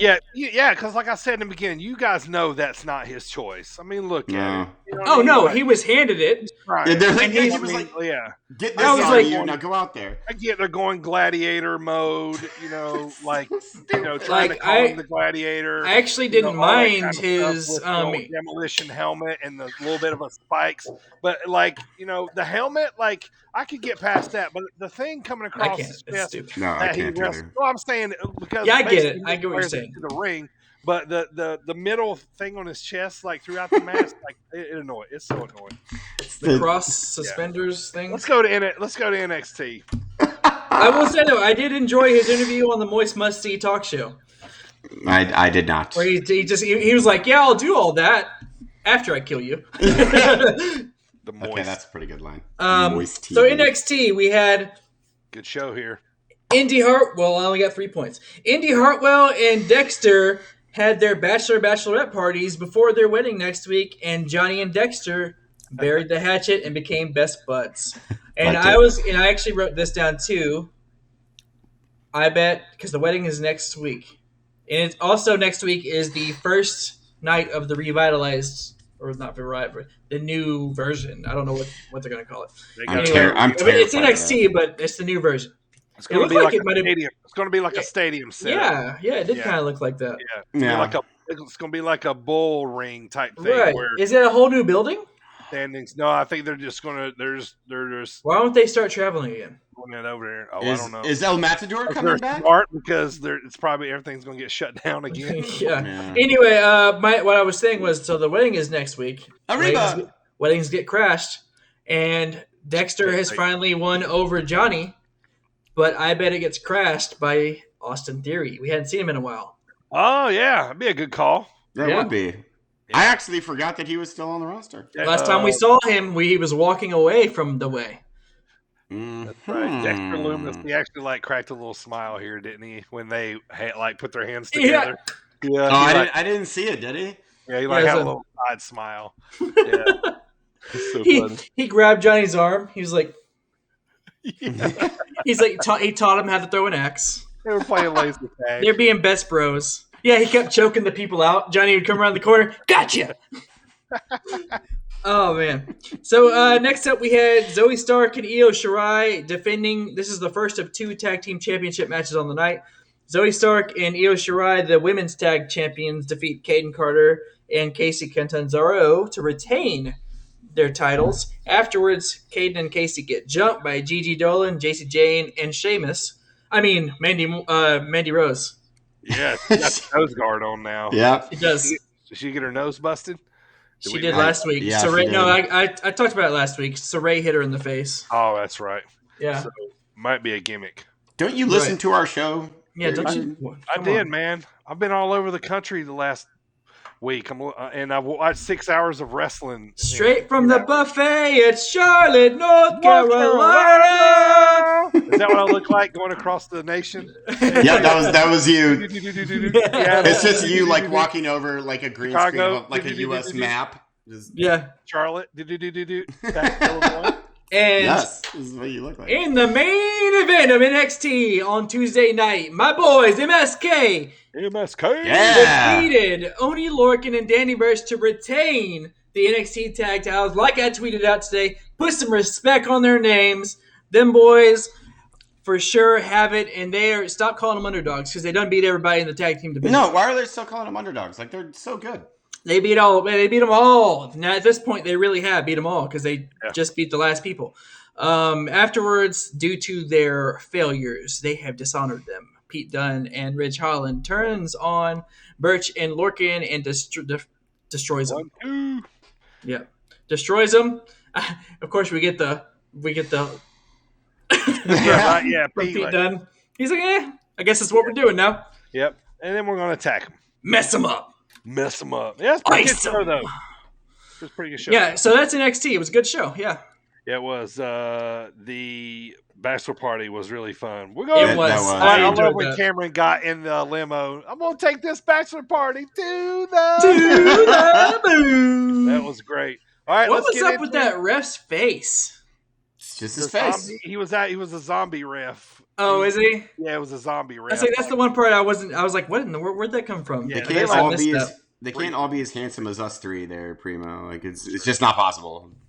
Let's get to tonight's Dropkick discussion today, sponsored by Coastland Apparel. Use promo code BIRDTV for 15% off your order at coastlandapparel.com. Today we're going to be talking about our top 5 most hated wrestlers. Now, when we say most hated, we mean gimmick, outside the ring, a combination of both. Any reason that a wrestler made us hate them.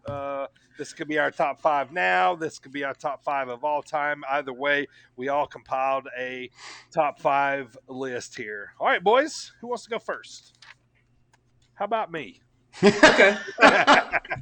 Sounds good. Go ahead. Okay, all right. Let me get this one out of the way. I want to say that there's a reason why this guy is at my number 5. You guys will probably not know who this guy is, but okay. So when I was a young little Mark, right, watching NWA wrestling, my favorite wrestler was Jimmy the Boogie Woogie Man Valiant. Okay, now he had these long flowing locks. You know, he was a baby face, and he would come to the ring. I he'd do be know who it dancing, is. jiving, man, back and forth, man, just having a good time. He had this right. He always had these little braids in it, right? Okay, so he had this big feud with this guy called Pistol Pez Watley. What a great name! Watley. Go Google this guy. Pistol Pez Pez. Watley. He was in the stable of Paul Jones. Okay, now let me tell you why 11-year-old me always hated this guy, because they had a match, right? And Pistol Pez Watley cut the Boogie Woogie Man's braids out What of a his name. hair. I was so pissed. I'm not really happy about it. What a great reason to hate him. Yeah, and I That's always fantastic. remember I never did He wore a like tuxedo jacket. Pistol Pez Watley. He wore a tuxedo jacket. He had a top hat. Yeah, He had and a bow tie. A little strut to the ring. Yeah, he was Baron Von Roski. He was his tag team partner back in the day. This was the 80s, everyone. I was 8, 9 years old, but Pistol Pez cut my boy Boogie Woogie's hair, and I hated him ever since for it. That's fantastic. That is great. fantastic. Number 5, Pistol Pez Watley, NWA, back in the 80s. Primo, let's go. My number 5 comes because I had already heard throughout my time as a wrestling fan that these dudes were basically assholes. And here recently, a good buddy of mine actually gave me this book right here. It is Cheating, Death, Stealing Life, the Eddie Guerrero story. And in the book, they talk about this tag team, which is my number 5, the Nasty Boys, and because of they're shitheads, man. They go a little too far with the ribs with some of the wrestlers when they're younger in their careers, and it's just I don't care for bullies.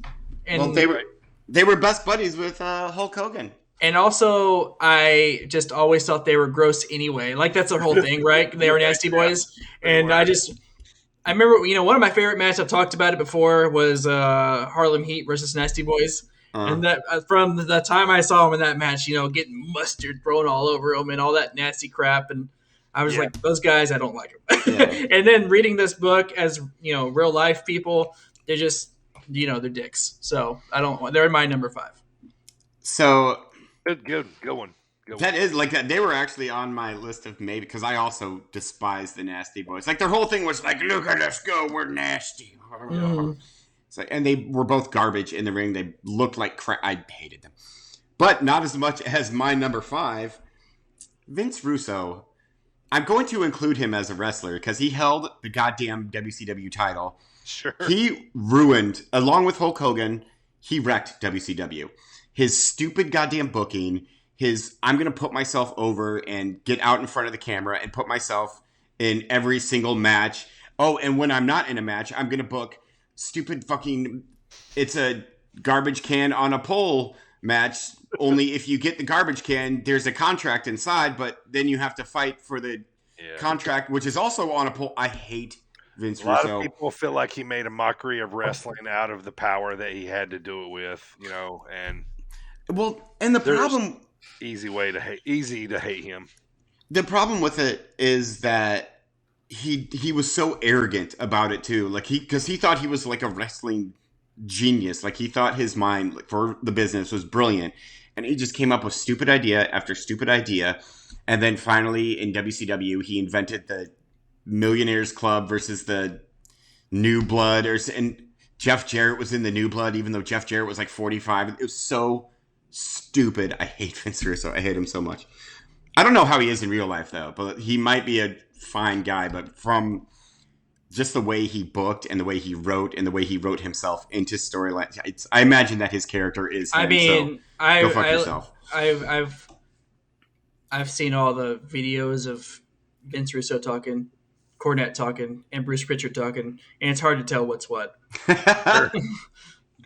Hate him. Hate his guts. That's my number 5. I mean, everything you said is true. Yeah, No. You know, a lot of people, you know, would agree with AJ on that. Oh, for sure. He was big in the '90s. You know, had a lot to do with the Attitude Era, and then a lot of people, you know, like when he went WCW, just you know, it was just a mess, you know. But you know, a lot of people blame him for the downfall. So, all right, going there at number 5. I'm going to move at number 4. Okay. This is not one person. This is actually a tag team, but I hated them because I was a huge Road Warrior fan growing up, and I thought these guys were a total ripoff of my boys of Demolition. No. Yeah, I've always hated Demolition. Oh. Let me tell you though, I hate them because I felt like the Road Warriors were that gimmick and nobody could touch it. And you know, goes back to my young days of fandom too. And I just felt like, you know, like they were totally ripping them off, you know, up in the WWF. So, like, yeah, I always hated them just for that. Now, I've since then let it go.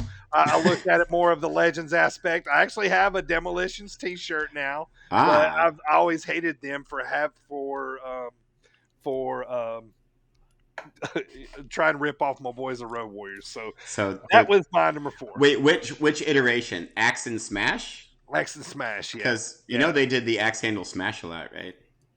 Get it? Axe and Smash. I didn't like Demolition when it was Demolition Crush in there because I hated Crush all throughout childhood and everything. Yep, Axe and Smash. Yeah, was the main two, but any iteration of them probably pissed me off because you know I'm like, y'all are ripping off my boys down here. I mean, you know, it happened a lot. You know, it was Rock and Roll Express, Rockers. You know what I mean? Like, you know, there was comparisons all the way down the roll there. Primo, number 4. Number 4 for me is the entire Spirit Squad.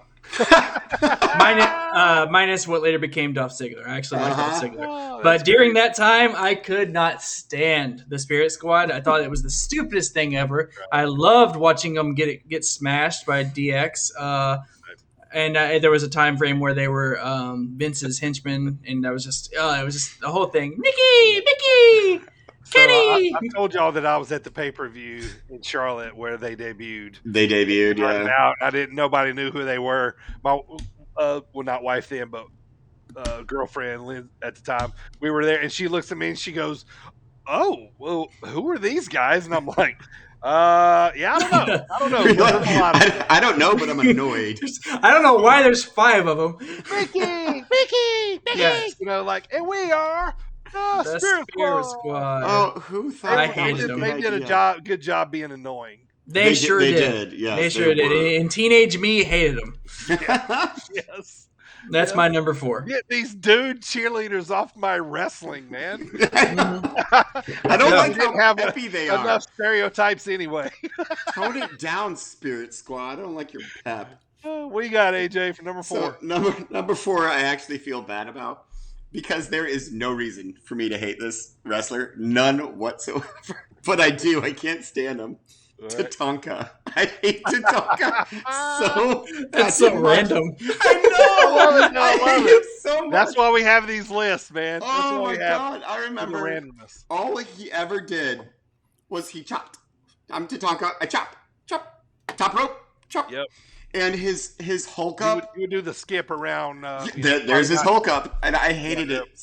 And he went on an undefeated streak for like 18 months in F back then. Oh yeah. And it was, I hated his look. I hated his little. I can't do it obviously because that's horrible.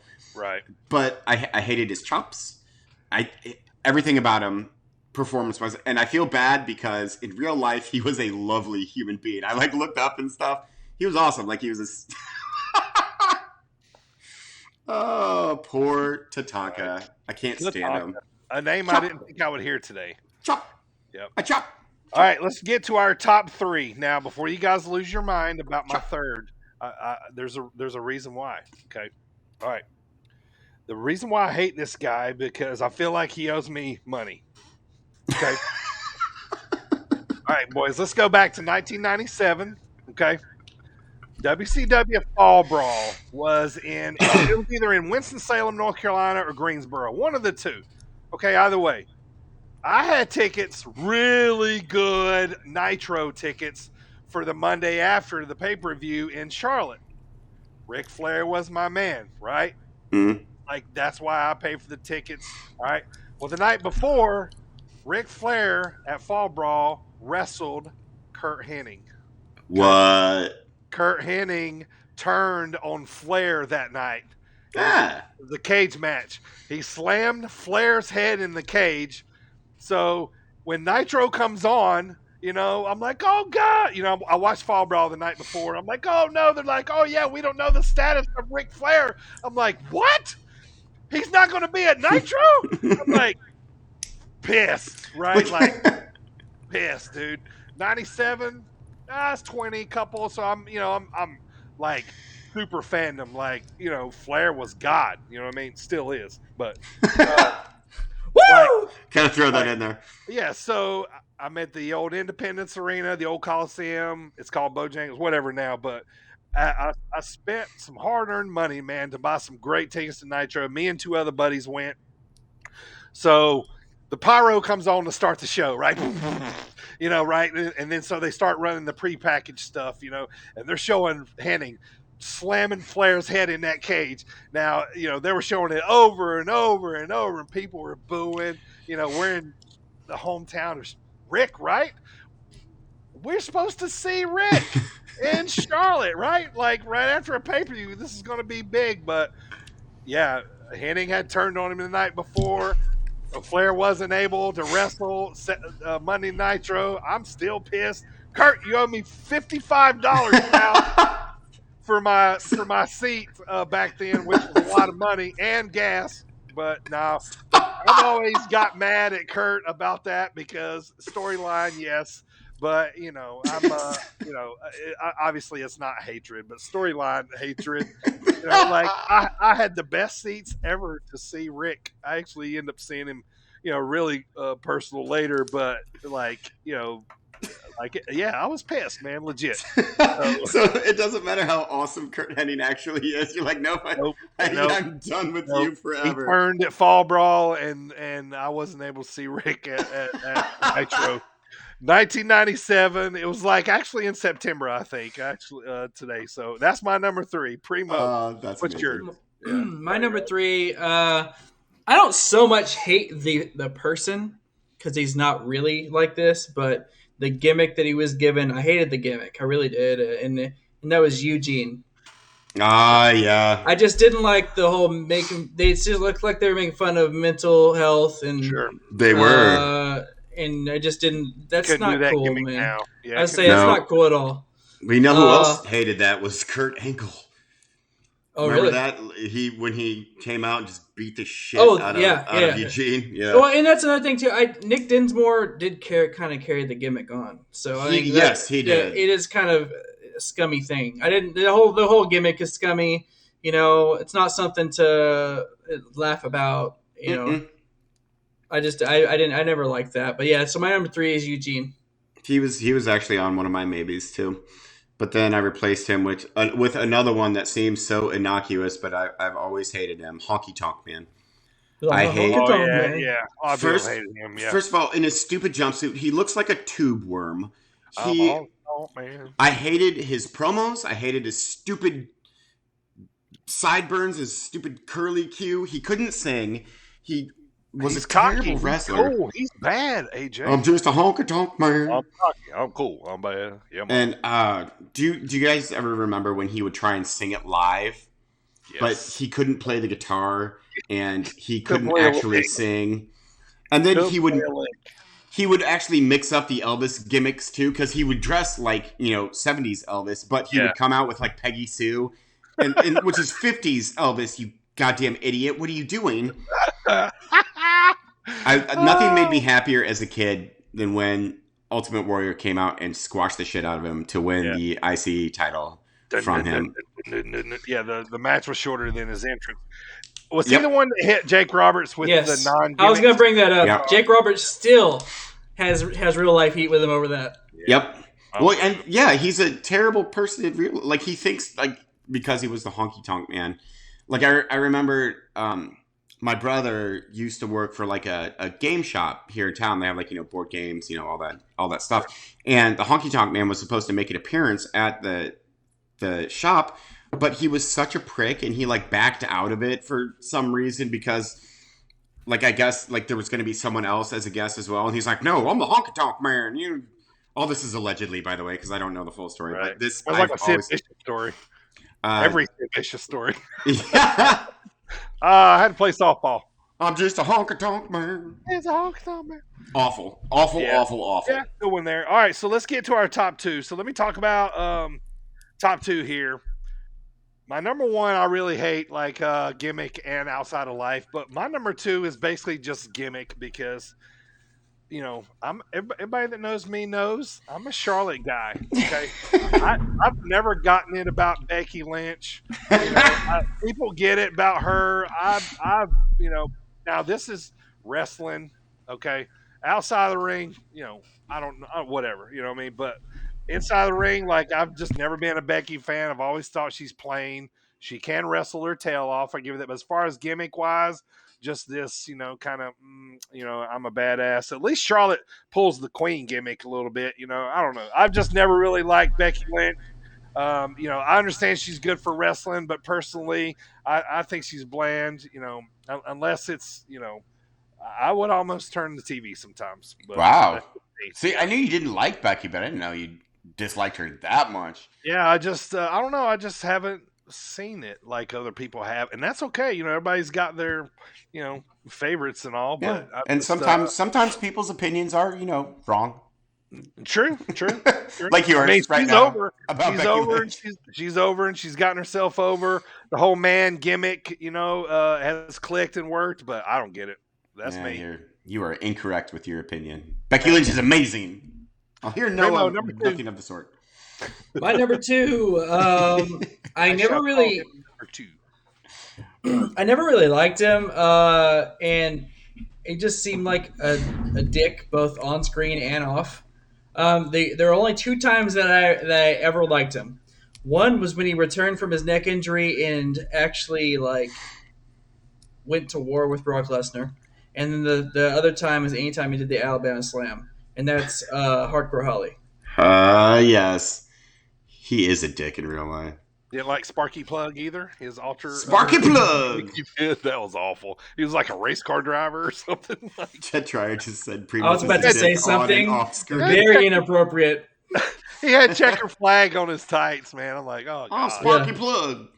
God, he's the one who beat the crap out of what's his name from Tough Enough, right? Oh yeah, Hardcore Holly. Where he kept kicking him in the face. I don't know if there's any truth to this, but I read today that he would shoot punches at people on purpose in the ring. Oh yeah, what a douche! There's tons of stories like that about him.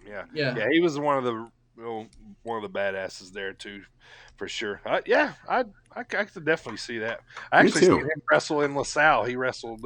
He was kind of on the indie scene for a little while, but did you boo him?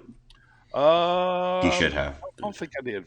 I probably should have. You got number two, AJ? Number two. So in both of his WWE and WCW iterations, Jeff Jarrett.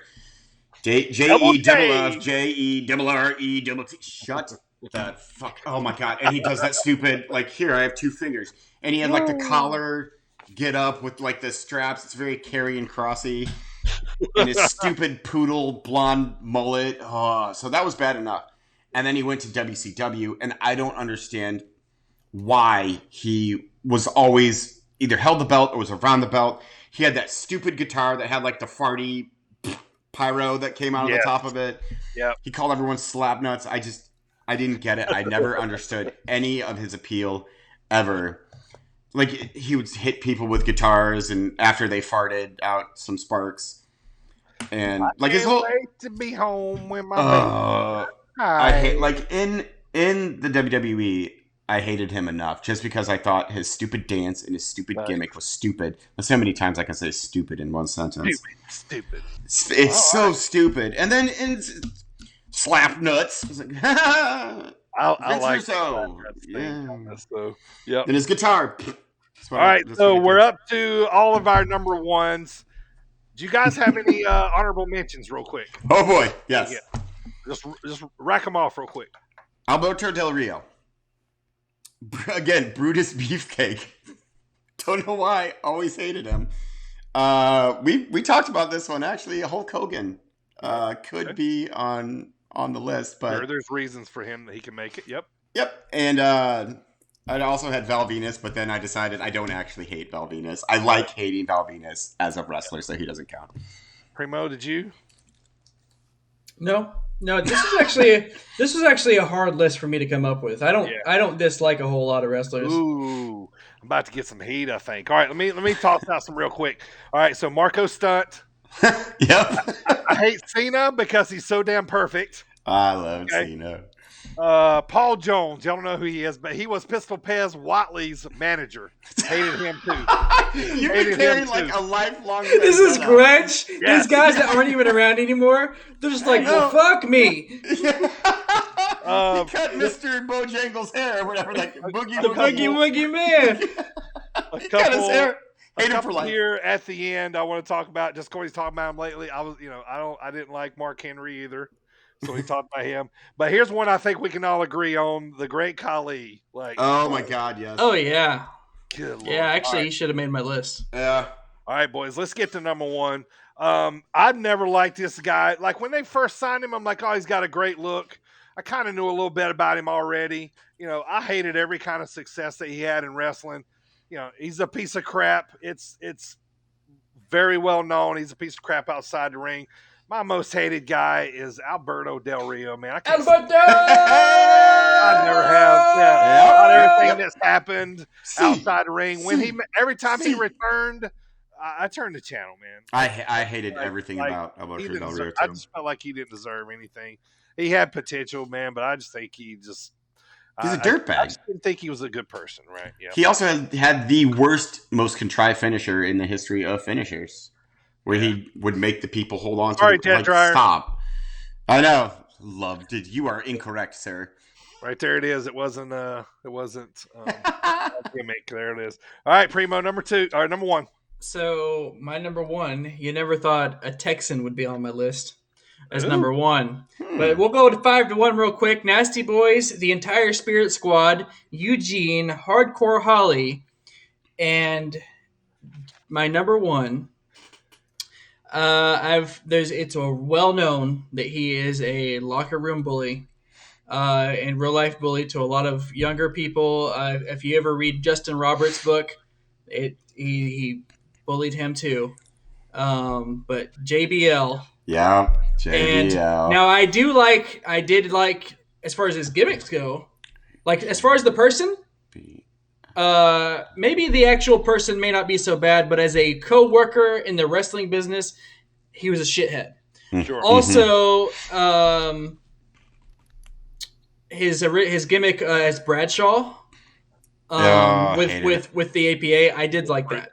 I did like that on the Acolyte Protection Agency, but I did not like the JBL gimmick so much. The rich Texan. Yeah, was annoying and chasing around immigrants at the border. Yeah. Remember One Night Stand where he legit beat the shit out of Yep. the Blue Meanie? Yep. And he just had him on their pod, actually, recently. I think they just buried the hatchet on that. Well, good for them, Nice. but still. But yeah, All that's right, my number one, JBL. AJ, who you got number one here? So, real quick, number 5, Vince Russo. Number 4, Tatanka. Sure. Number 3, Honky Tonk Man. Number 2, Jeff Jarrett. Number one. Number one. Who is it? Your most hated? The Smoking Guns, Rockabilly, New Age Outlaws, Mr. Ass, Cute Kip, Kip Gunn, Kip I'm James, an ass the man. One Billy Gunn, the Shoguns, The Billy one and Billy Chuck, Gunn. Yeah, that's a good one. Voodoo Kid Mafia, Billy goddamn Gunn. I hate every single thing about him. I hate his performance. I hate all those gimmicks and bullshit I just named. Not a single one of them was good. Voodoo Kid Mafia, I think my brother was talking about this last week.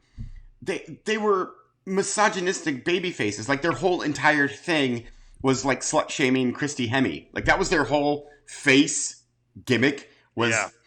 And then when they were, Kip James and whoever Road Dogg was and E.G. James. Impact, yes, thank you. And they kept trying to like bait HBK and Triple H into like a shoot fight because they would call them by their actual names. It's like you Michael turds are Hickenbottom. awful. Yeah. Paul The Levesque. no shocker there. We'll meet you at the Alamo.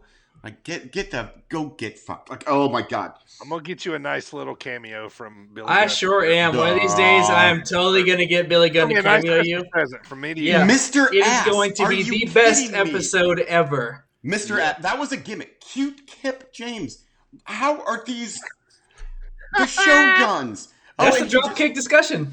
no, I'm not done. I'm not done going on about. But you were not cut me off of my Billy Gunn rant. All right. I hate him so much. Wait, I know I'm missing some. Hold on. I'm gonna give you another minute. Another minute? Oh, okay. I can go on. Okay. I forgot Kip Montana, Kip Sop, Kip Winchester. How many Sop's times his have real you been name. named Kip? The G-Man? Are you kidding me? The G-Man. The Outlaw. Just go away. Go away right now. I hate him so much. And he was not good in any of them. And I get that he was in like DX. And then after DX stopped being relevant, he's like, oh, I'm going to keep doing this because I've never done anything relevant in my entire life on my own. Ladies and gentlemen, boys and girls, children of all ages. You got 30 seconds, AJ. You are 50 years old and you're still crotch chopping. And I bet he would still, like, I bet if he goes to, like, indie shows, he's like, hey, guys, remember when I did this? Like, he's one of those sad bastards that would sit by himself at his own merch table. I might take it back. 15 seconds, get it in. And he would, like, come up and people get, like, pictures with him for free, and then he'd be like, oh, by the way, that's $10. Billy Gunn, suck it. I hate him so much. Okay, I'm done. I can't breathe. 2 words for you. All right. That is the Dropkick discussion of the week. Fuck you, Billy Gunn. Guys, tune in next Wednesday. We're going to be talking about our top 5 favorite and most ridiculous gimmicks. So that should be a fun one. So let's keep it rolling here towards the show. Next up, Squared Circle Questions. AJ is the champion. I'm taking on AJ today. Primo's going to be the reader of the questions. What it is we have 3 categories: wrestler, pay-per-view, and wrestling potpourri. As we ask that anybody in the chat not participate during this game, so there's no help during the game here today. Who was in the chat last week? That kept the answer in? Yeah. It was Jet Dryer, wasn't it? No, it wasn't Jet Dryer. It wasn't. I don't know who it was, but but 3 categories, 3 different questions. AJ, you're the champ, man. Pick a category. We're going to start with the most difficult one first, and that is pay-per-view. All right. Once first answer out of your mouth is your answer, by the way. Here we go. Yeah, and they were clearly Googling last week, by the way. Yeah, they were. Anyway, they were answering my things way too fast. Yep. Yeah. So, this pay-per-view emanates from Dallas, Texas. The opener match was Tajiri defeating Jamie Noble to retain their Cruiserweight Championship. We had Team Angle versus Team Lesnar. Molly Holly defeats Lita to retain the Women's Championship. Kane defeats Shane McMahon in an ambulance match. The Basham Brothers defeat Los Guerreros for the tag titles. SmackDown tag titles. Team Bischoff defeats Team Austin. Survivor Series 98. Mr. McMahon defeats The Undertaker in a Buried Alive match. And Goldberg defeats Triple H to retain the World Heavyweight Championship. Survivor Series 03. Bingo. God damn it.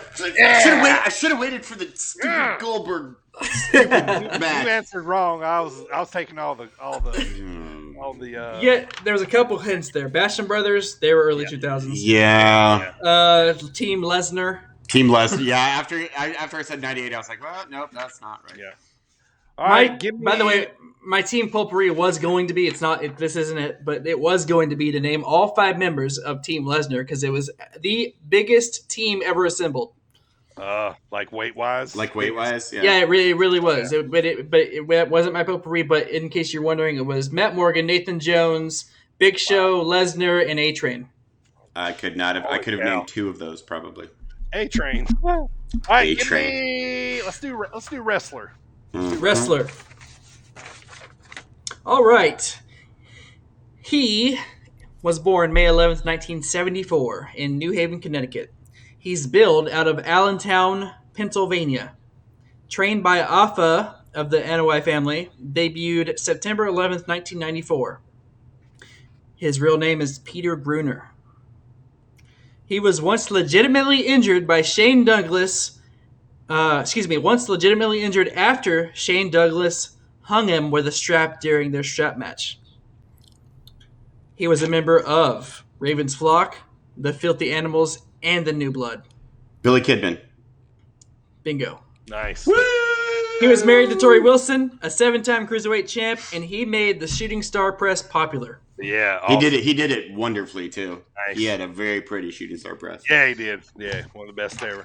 All right, tiebreaker. Who's going to win here? Wrestling This is potpourri. going to be quick All right. because it's kind of easy.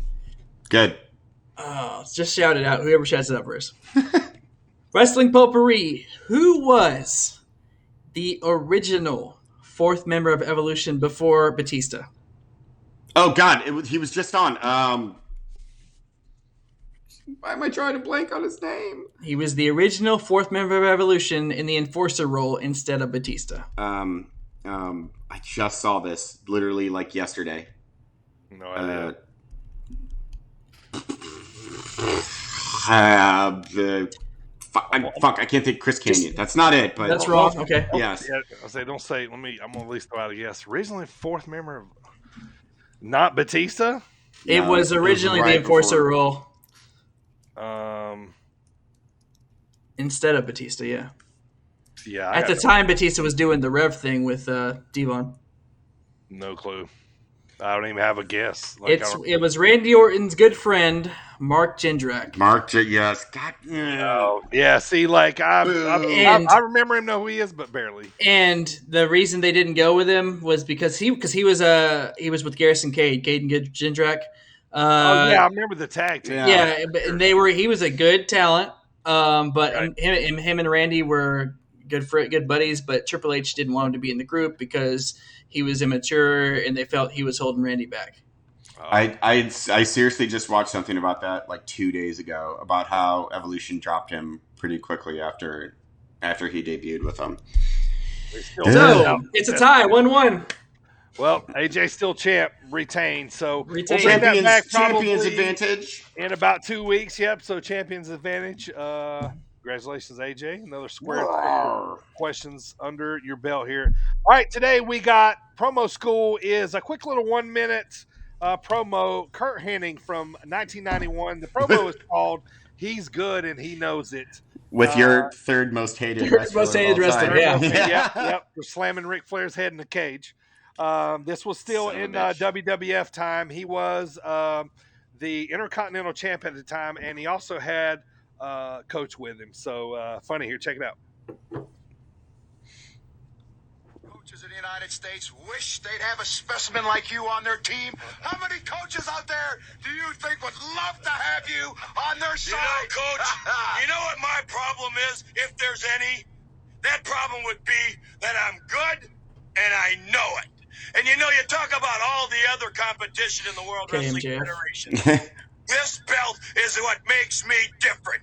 Intercontinental Champion.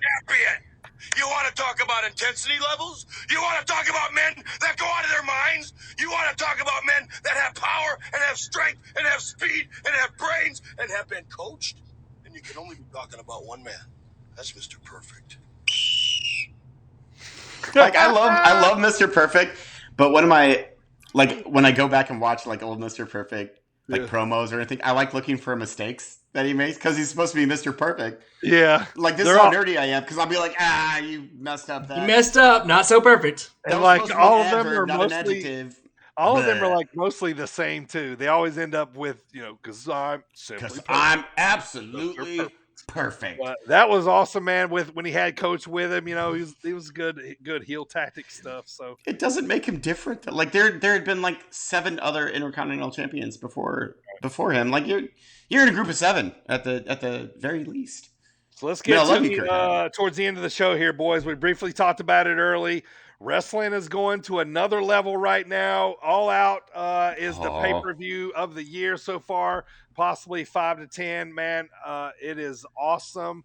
AEW is white hot right now, and it is great. I think it might have been, not to make a pun about Moxley's finishing move, but I think it might be a paradigm shift going on in the whole landscape right now. Like that was a huge week for AEW. Like that kind of cemented them as actual, like, this is what we're doing and this is where we're going forward. Here's how we do it. Now. Yeah. I like I said earlier, I came out of All Out saying I'm so excited once again to watch wrestling. Like, I am on a weekly basis. I am so excited to tune into AEW. Yep. And I just hope, being a WWE lifelong fan, that at some point they can catch up, because I feel like they're on life support right now. Well, all it is going to take is for Vince to finally be like, oh, shit, I should probably actually take them seriously and start doing something different with their product, which is just nosediving at the moment. Right. Nosedive into take the airplane. Turn the WWE into a nosedive, Vince McMahon. But on the real note, like, it is exciting to be a wrestling fan right now. Yeah. And you think of the AEW roster, you think of the people that we just talked about that return. All of these people, all of the AEW roster can wrestle anywhere. Yep, sure. They can go. They're not exclusive to AEW. Like the whole, like there's WWE and the rest of the wrestling world. Right. That isolation is becoming more and more apparent. Right. Like, it was awesome to me because I can't remember the last time a pay-per-view went off and I'm just sitting there, mouth open, excited, wishing it hadn't gone off, like totally pumped about what's coming up. Like, that feeling is so good. I mean, Primo had enough of this conversation. That's how much he loved what happened. But, like, everything. I mean, think if you just put, like, say the roster out loud: Adam Cole, Bryan Danielson, CM Punk, Kenny Omega, the Young Bucks. Like, that right there Moro is Suzuki. Yes, like it's just disgusting. Oh, it's insane. Their women's division is phenomenal. Like, man, it is going on another level right now, man. I will say, it's great. I was more excited for Adam Cole because it was the unexpected one for me. Like, I knew he was coming, but I didn't know he was coming Sunday night, or at least it was the one that was a surprise in that moment. So it was the one that made me go, oh, you know? And it happened so quick. He was just with WWE not long ago. Yeah. Like last week. Like, he just had the 2 out of 3 falls match with Kyle O'Reilly last week. Yeah. Amazing. Yeah, it really was. I popped bigger from Bryan Danielson, by the way. I mean, I was happy to see him too, but I knew he was coming. I love the way they did it. You know? Yep. I love that Adam Cole came in as a heel. Like, they teased him as a face to begin with, and then immediately they're like, okay, we're not even going to. How do you feel about their remix version of Flight of the Valkyries? It's kind of like take it or leave it. Hip hoppy ish. Yeah, which I hope it doesn't stay that way. It might grow on us. We'll see. Yeah, I hope so. But right kind of now, how Roman Reigns' new music grew on me. I mean, this might grow on us. Right. See, I love Roman Reigns' new music from the beginning. Yeah, I did. I was immediately on board with that. All right, moving on here, boys. This past Saturday, man, I had a really awesome weekend. If you've been listening to the pod, you've heard me talk about since the Ultimate Fighter show started in the UFC. They brought the UFC back. I've been talking about this guy who has been the coach of my son, or my best friend's son's, been his MMA coach for the last 3+ years. Brian Battle, he just won the middleweight title for Team Volkanovski on the Ultimate Fighter. So I was able to go down this weekend to the gym and check out Brian teaching my buddy's son. Got to meet Brian. He's really cool. He hooked me up with this Hyaston MMA Charlotte shirt. here. He's and he was really cool, man. I asked him for a picture. He said, "Hey, man, let's do it right." And he went and got the Ultimate Fighter trophy. I got to hold the trophy. I posted it on my social media. Really cool dude, man. He is going to be fighting before the end of the year, sounds like. And it was just really fun experience. I want to give a big shout out to Heiston MMA out there in Charlotte, North Carolina, man. Go stop by there. Check them out. It's actually in Matthews. Brian put out on there. Anybody that stops by, he'll take a picture with you with the trophy. Super cool dude, man. It was really awesome to get to hang out and talk to him for a while. And hopefully maybe sometime in the future, man, we can get him on the pod here. So go check him out. Brian Pooh Bear Battle in the UFC. So just signed his contract. So watch out. And thanks again, man. So, all right, boys, let's get to closing the show. I want to thank our sponsors, Coastland Apparel. Use promo code BirdTV for 15% off your order. Primo, tell me, where can you get the Sit Down Marks podcast? So obviously you can get our podcast on Twitch if you're watching right now. However, if you want to listen to us, because you don't want to stare at us, you can listen to us on Spotify, iHeartRadio, Apple Podcasts, Google Podcasts, Stitcher, Apple Prime Music, Audible, and also on SportsWire Online Radio after the number one Sports Report by Thomas Bryce. We go on at 6:45 on Fridays. Run that line one more time. Where can they get that Marks merch at? The Sit Down Marks merch, Primo. Sit Down Marks merch. Get yourself a shirt, a hat, a mask, whatever you want, baby clothes. We got them all. tpublic.com/users/sit down marks. Spelled the same as the show. You should get it by now. Go ahead, go to the website, buy yourself something. Thank you in advance. We have baby clothes? Absolutely. That's amazing. Absolutely amazing. All right, a couple more notes here, guys. Let's talk about our favorite things in wrestling right now outside of AEW. Like anything you like outside of AEW. Couple notes. For me, RK Bro, I think y'all probably would agree with that. Yep. I'm also going to say the tease of Demon Finn coming back again. I would really, really like to see Demon Finn take on Roman Reigns and win, obviously, but I don't think that's going to happen. But yeah, I'm excited to see if they decide to do it. I'm excited to see that entrance again and the wacky stuff he's so creative when he's allowed to be. So I'm excited about that. A lot of times that's all these wrestlers want. It's just a little freedom. So hopefully we'll give it to him. Primo, what do you got? I will say I am excited to see where they're going with the Lesnar and Roman and Paul thing. I want to see Paul Heyman squirm, trying to pick a side, And then I am also kind of intrigued with the NXT change. Yeah, I'm nothing I'm excited about too is the indies are getting hot, man. A lot of these guys are wrestling down on the indies, man. So I'm excited about that too. All right, so Matt Cardona lost the GCW title already to none other than Johnny Moxley, the new GCW champion. Did y'all see that? Yes, sir.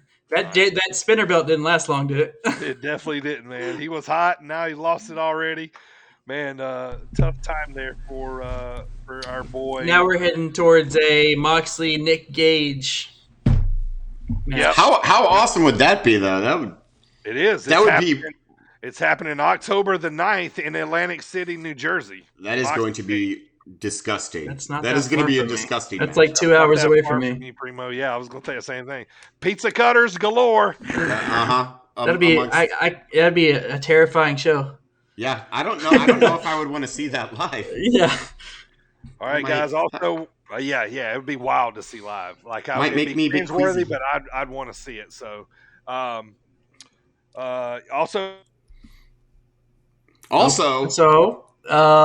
different. What else we got a lot going on, but it doesn't even matter anymore. Like, they